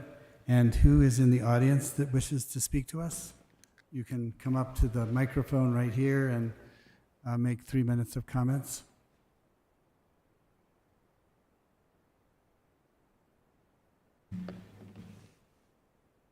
Thank you, commissioners. Thank you for your work every day, and thank you for the opportunity to speak to you. My name is Greg Mello. I'm the director of the Los Alamos Study Group. I want to talk to you briefly about the transformative mission at Los Alamos, new mission at Los Alamos National Laboratory. The magnitude of this may not be apparent. This is a $25 billion acquisition project at Los Alamos National Laboratory that will run from since prior to 2019 up to 2032. That's where that period of time where the $25 billion would be spent. About $11.5 billion have been spent so far. It has succeeded in transforming Los Alamos to the point where there's about 1/3 of the Los Alamos staff is now working to support the plutonium warhead core production mission, which is the mission that we're talking about. It's a, I can give you at any time you want with notice, a hearing if desired about the impacts and nature of this. We have been working on this for a very long time. Myself full-time since 1992. And we work here, we work in Washington. We are giving a public briefing on the 12th at St. Bede's Church at 1 o'clock for 4 hours, covering a couple of different topics. It's not as targeted to what the county would be interested in. Perhaps of greater interest would be the briefing on the 24th of this month at the Sala Event Center at 6 p.m. at Los Alamos, in Los Alamos town. We would like the county's help with transparency relative to transportation data. And I wanted to congratulate the county on its vote today on the EPCU project, which is not actually needed. for Los Alamos' mission. And I am sure that you already know that the analysis under the National Environmental Policy Act that is being relied upon by the laboratory has been declared inadequate by a court in South Carolina, which will lead to some further scrutiny of what's going on. There will be a site-wide environmental impact statement coming down the pike, but you should not rely on this as providing any sort of viable input into decision-making. It's designed to take away your voice, not give you a voice, unless you are very firm and bold. I wanted to point out that this new mission will I just did this calculations yesterday, more than double the transuranic waste production at Los Alamos National Laboratory. This may appear in the New York Times on Thursday. You probably already know that Los Alamos will never be cleaned up. And you probably already know that because of its location and its costs, and that Los Alamos will really never be anything but a bomb lab. And so when you hear that you should support this or that initiative in order to diversify the laboratory, the people who are saying that really don't know what they're talking about. Los Alamos is nearly all a nuclear weapons laboratory, and that's the only thing it can be because of its location and its internal costs. I appreciate your attention, and please contact us. Anna has contact information, and we can help you in any way you like. Thank you. Thank you very much. Anyone else in the audience? And then who do we have online? Mr. Chair, we have Chris Michelle's online. Okay, go ahead. Get Chris Michelle's up. Can you hear me? Yes, I hear you. Okay, well, I'm here. Mr. Chair and members of the commission, here I am addressing you again. You've left with a serious problem as involves the relocating the DA. As they mentioned, I brought that attention to the board, and what happened is that they didn't understand. Apparently, you could not do what you did, which was just eliminate a reference to a resolution, because that didn't even address the problem or begin to. What I had suggested was, what needed to happen was you needed to eliminate that agenda item, and that you chose not to do. I have no idea, and I bet you don't either, that what the language is of the resolution you voted to pass, because they didn't tell you. What they did is they mumbled a bit and said, oh, mistake, bad reference. No, you should have seen the language. If they pull that line out, what they are left with is an unsupported sole source, which is, you can't do that. You're just violating Santa Fe County procurement codes, for God's sakes. The only reason that reference was in there was so they could do a sole source. Well, what I called to their attention was, you can't use that language because that language is used only for doing open land acquisitions. It's not intended to be used for acquiring buildings. So what you're left with, as far as I can tell, is a muddled resolution. I have no idea what the language is in there, because they can't make that language legal. So what I suggested was that you terminate it, and if you really do have a need to move the DA's office, which I don't believe you do, then you need to do a competitive procurement to let other people build it. What you've got right now is a sole source. And a lot of the language that you went for was just false. They don't have a parking problem at the current DA office. They have a wonderful taxpayer-supported underground parking facility, which is just for their use and the use of the courthouse. So what you'll have is a parking problem after you move them, if you move them. The other thing that's not mentioned is the reason the DA office is where it's at is this right next to the courthouse, which means the DA staff is right next to the courthouse, which is right where you need them for any efficiency. Moving them 5 miles down the road is just absurd, is what it is. What this looks like on the face of it is somebody wants to get their hands on $6 million, and you just help them. What they're going to do is spend $6 million, and all you get out of that is problems. You've been had, and you've been had big time, and you need to do your homework. So anyway, consolations, you guys need to wake up and get a staff, get your own attorney, and start paying attention. Thank you. Thank you very much.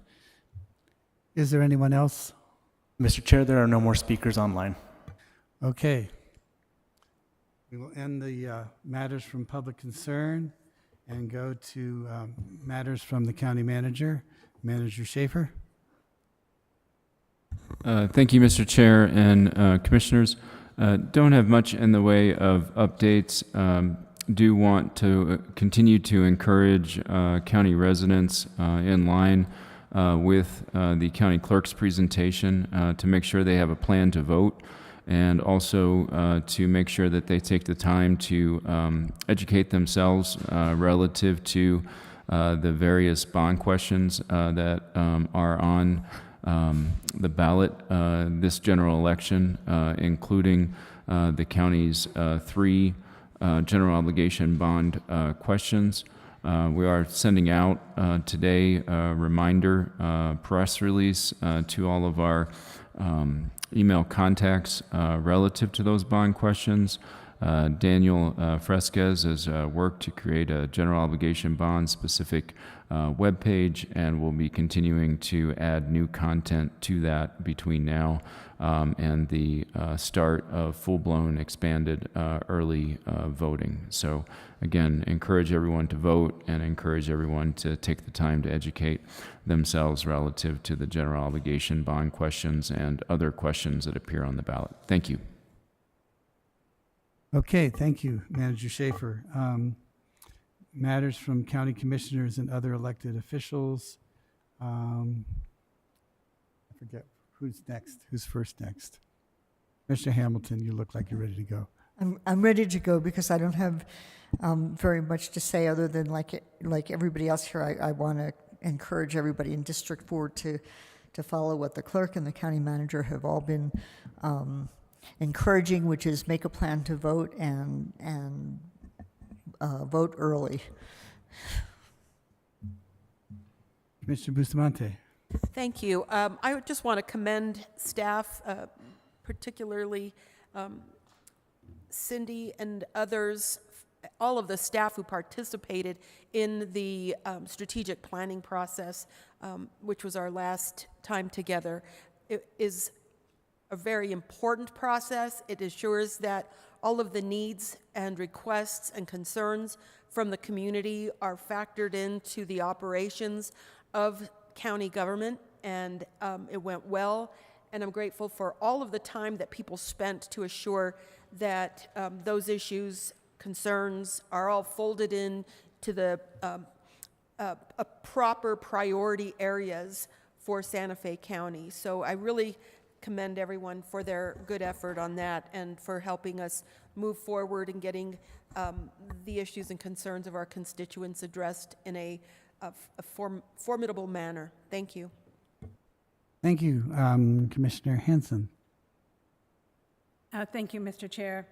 It is with a heavy heart and sadness that I have to announce that it is on Saturday my last coffee and tea under the trees.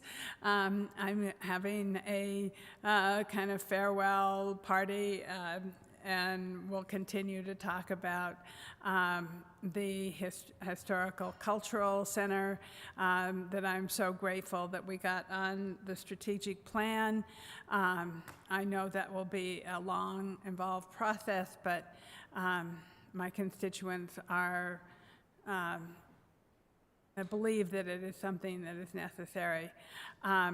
So I'm inviting everyone to come to the coffee and tea. It'll be October 12th from 10 to noon. And it's always great to come to Reunity Farm. It was really an honor to be able to have the groundbreaking for the River Trail, Santa Fe River Trail, Section B groundbreaking at Reunity Resources, and I want to thank staff and everyone for the turnout and for the event. It was really a lot of fun, and everyone was really happy that We had the groundbreaking. It was an exciting event. Over the last couple of weeks, one of the issues that has been going on in my district for quite some time is the Baca Street P&M site plume. It's a petroleum plume that was created in the 1950s and is affecting the wells in the city. One of them is the Santa Fe well that they have shut down and haven't been using.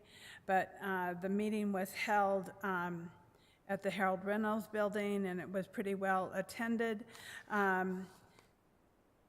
We talked about the site location, and the reason for the meeting was that they're installing more monitoring wells on the edge of the plume to see how it's been spreading. But I think it's really important to keep an eye on this site, even though it is in the city. It affects the city wells. It hasn't migrated past or out of the Baca Street area. It's kind of between Baca Street and the School for the Deaf. And they'll be drilling these monitoring wells around the edges of the plume off of Baca Street and Fayette Street. And I think it's important to follow this to make sure that this plume does not spread.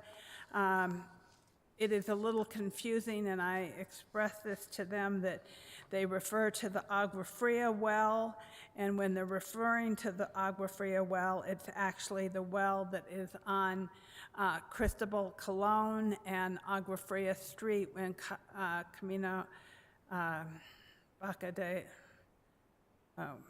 the Barrio La Cañada. And so, not to be confused with the Mutual Domestic well that was quite a ways further down.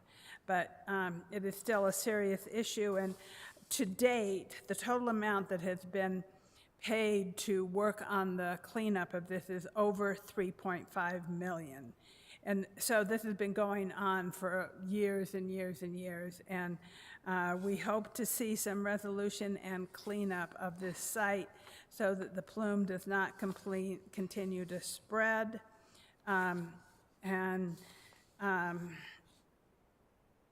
There will be some activities going on with drilling to put these monitoring wells. These monitoring wells are to monitor and see if the plume has spread, and they are not collection wells. So I wanted to share that with everybody because I think it is important to keep an eye on the contaminants that exist throughout the city and the county. I also had I met with DOE Environmental Management. Jessica Kunkel is the new environmental manager for Los Alamos site. She came here to meet with me, and I requested that she also give a presentation to the board because I think it's important to know what is happening with the chromium plume and other cleanup efforts that is happening. And since we don't have, myself and Commissioner Hamilton, much time left at Buckman Direct Diversion, I felt that our board meeting would be a good avenue for them to share their information. I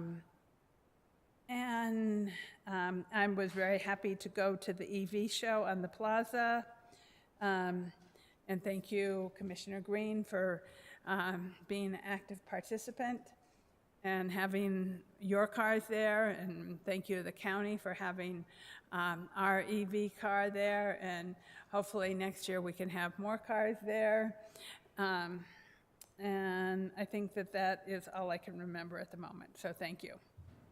Okay, you have 2 more meetings or 3 to keep updating us, right? I think we have 4 more meetings. 4 more meetings, okay, good. Excellent. Mr. Green. Thank you, Mr. Chair. I will lead off with the EV show. I want to thank the folks from Sustainability and the clerk's office and the supporting cast around there for taking part in the EV show. We had 2 county vehicles there. We had the new F-150 Lightning that the clerk's office had, and they got to show that off, as well as our original EV, which was a Nissan Leaf. Out there. It was really well attended. There were about 50 vehicles out there. I've been taking part in this EV show for 5 years now, and that was when you had to beg people, and there was maybe a few Teslas. Now there was, there was a lot of Teslas still, but there was Volvos, there was Teslas, there were Fords of 2 different types. There was a Polestar, or 2 Polestars. It was a great variety, and it was really well attended. And so one of the great things was the irony of it was that right next door to this huge group of people from around the country that were here sort of after Balloon Fiesta and decided to come up to Santa Fe and walk the plaza. They got to see electric vehicles. But also right next door to the EV show on the plaza was the New Mexico Oil and Gas Association that was holding their annual meeting over in La Fonda. So they got to see the EVs as well and see how popular they were. So it was nice to show that off. So once again, thank you to Will, Paul, and Mitchell. Will from Sustainability, Paul Olafson as Community Development Director, and Mitchell from the clerk's office, and Ambra Baca, my liaison, who came out for 2 hours and brought her kids and got to show off our cars for a couple hours. So that was wonderful. I also went to the Mayor's Arts Awards program, and I have to give a shout out for a really well-produced and well-attended Arts Awards ceremony. While it was a city-led event, it did give an award to some folks from the county, and so it was really nice that it extended to a regional sort of event, and it was great to attend that. And I encourage us to go to that next year, because not only is it really well produced and a good presentation of people of all ages and all cultures, it was free. It was great. It was a beautiful event. So next year you should look for that. We had, I mentioned earlier for a moment, Chimayo Community Planning, the sort of kickoff with some of the community leadership, as well as our organizational groups and North Central New Mexico Economic Development District came to discuss different planning pathways and grants that might come forward that we might be able to put forward to start some planning. Probably most likely in collaboration with Rio Arriba County, because as you probably know, Chimayo is a community that is divided arbitrarily with a county line. It's cutting it in half. Coming up later this week, tomorrow afternoon, I'm meeting up in Espanola with the mayor and a city councilor to discuss improving relations and working on collaborations that we can work on together at all different levels. And so we're going to have a little agenda, and it's just the first meeting of this conversation, although we've had other meetings. We're going to just further this collaborative effort up there. Chair Hughes and I have been invited to discuss homelessness with the mayor on Thursday, and so we've got an hour to sit with the mayor to discuss what he is thinking about, and if there are any ideas that anybody wants to bring forward in this meeting, I'm happy to discuss those and just see what we can do to start to address this much more proactively and on a more effective level than what's currently going on out there. Also coming up in about 10 days before our next meeting is going to be the Santa Fe International Film Festival from October 16th to the 20th. This is an amazing film festival, and so while we all lick our wounds for not getting Sundance, we should celebrate the film festivals that we do have that are pretty amazing in their own right. And so that is going to be around Santa Fe. Santa Fe County is a sponsor of this.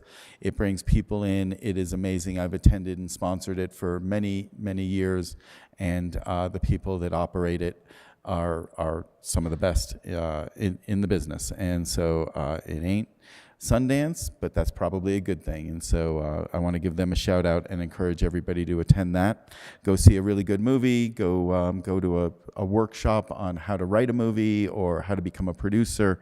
It is both entertainment and education, and it's a great thing.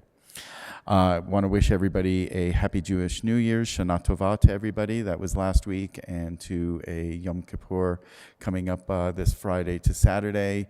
The book is open, and it closes on Friday, and I want to encourage everybody to learn a little bit about Jewish faith and how it interfaces with a lot of our culture and pervades, across different communities here. And lastly, before our next meeting, Indigenous Peoples Day, and I'd like to encourage people to take a moment to celebrate that when it's time, and to recognize that we do live in a very an area where the indigenous communities had a great impact on our culture and still do to this day. And we should celebrate that every day, but most definitely on Indigenous Peoples Day. So thank you very much, Mr. Chair, and I look forward to seeing you in a couple weeks. Thank you. Commissioner Hanson, go I ahead. just want to say something about Indigenous Peoples Day. I want to honor Commissioner Ed Moreno, who in 2017, with myself, brought forward the first resolution to recognize Indigenous Peoples Day, and it was great to be able to serve with him, and I always will think about him when I think of Indigenous Peoples Day, because he was so committed to that cause and was incredibly honored to work on the Amit lawsuit and the Pewaukee Regional Water System. So I just wanted to include that. Okay. Well, I would like to mention that today, October 8th, is my son Nikki's 31st birthday, and we're very proud of him. The other thing is I attended the Assisted Out-of-Patient Treatment Planning Session last Friday, which is an initiative out of the governor's office, but using Santa Fe County as an example.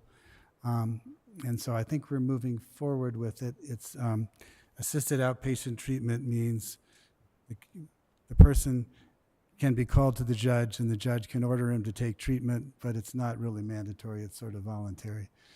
So it's sort of a weird program, but apparently it's successful. I did notice that when I asked the question whether housing was included, a lot of the communities around the country that do it do include a housing program, but of course the lack of affordable housing is getting to be a problem. I think we should really push for that. I mean, homeless people, and it really should be called disabled housing, because people may be homeless for a week or two because they lose a job or something, but people who are disabled are the ones who end up homeless forever and ever. And if we can give them housing, they can get better so much faster from mental illness. So, and I think there's a lot of pieces floating around out there. Of course, it's the time of year when everybody talks about the homeless, and then around February they forget about them again until the next year. But we should really push, if we can try and coordinate whatever the mayor wants to do, the affordable housing that we're building, vouchers from the state would be great, the assisted outpatient treatment, providing the treatment that people need.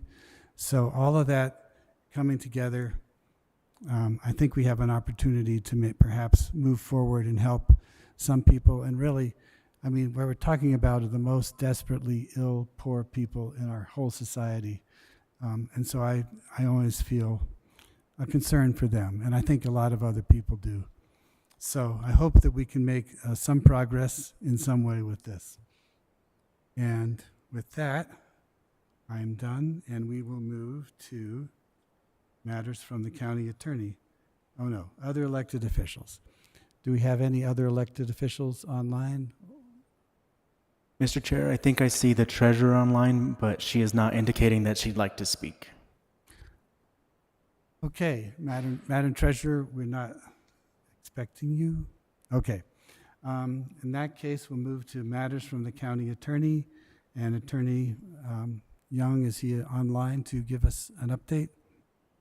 Yes, thank you, Mr. Chair and Commissioners. As the board's attorney, I would ask that we go into executive session to discuss the purchase, acquisition, or disposal of real property or water rights as allowed by Section 10-15-1, H8 and MSA 1978, including acquisition of real property, interest for the Pojoaque Basin Regional Water System. And I don't expect it will take very long, but if it's a board's desire to go ahead and adjourn and not come back, I don't think we will have any action on this item. Okay, so is there a motion to go into an executive session and then adjourn?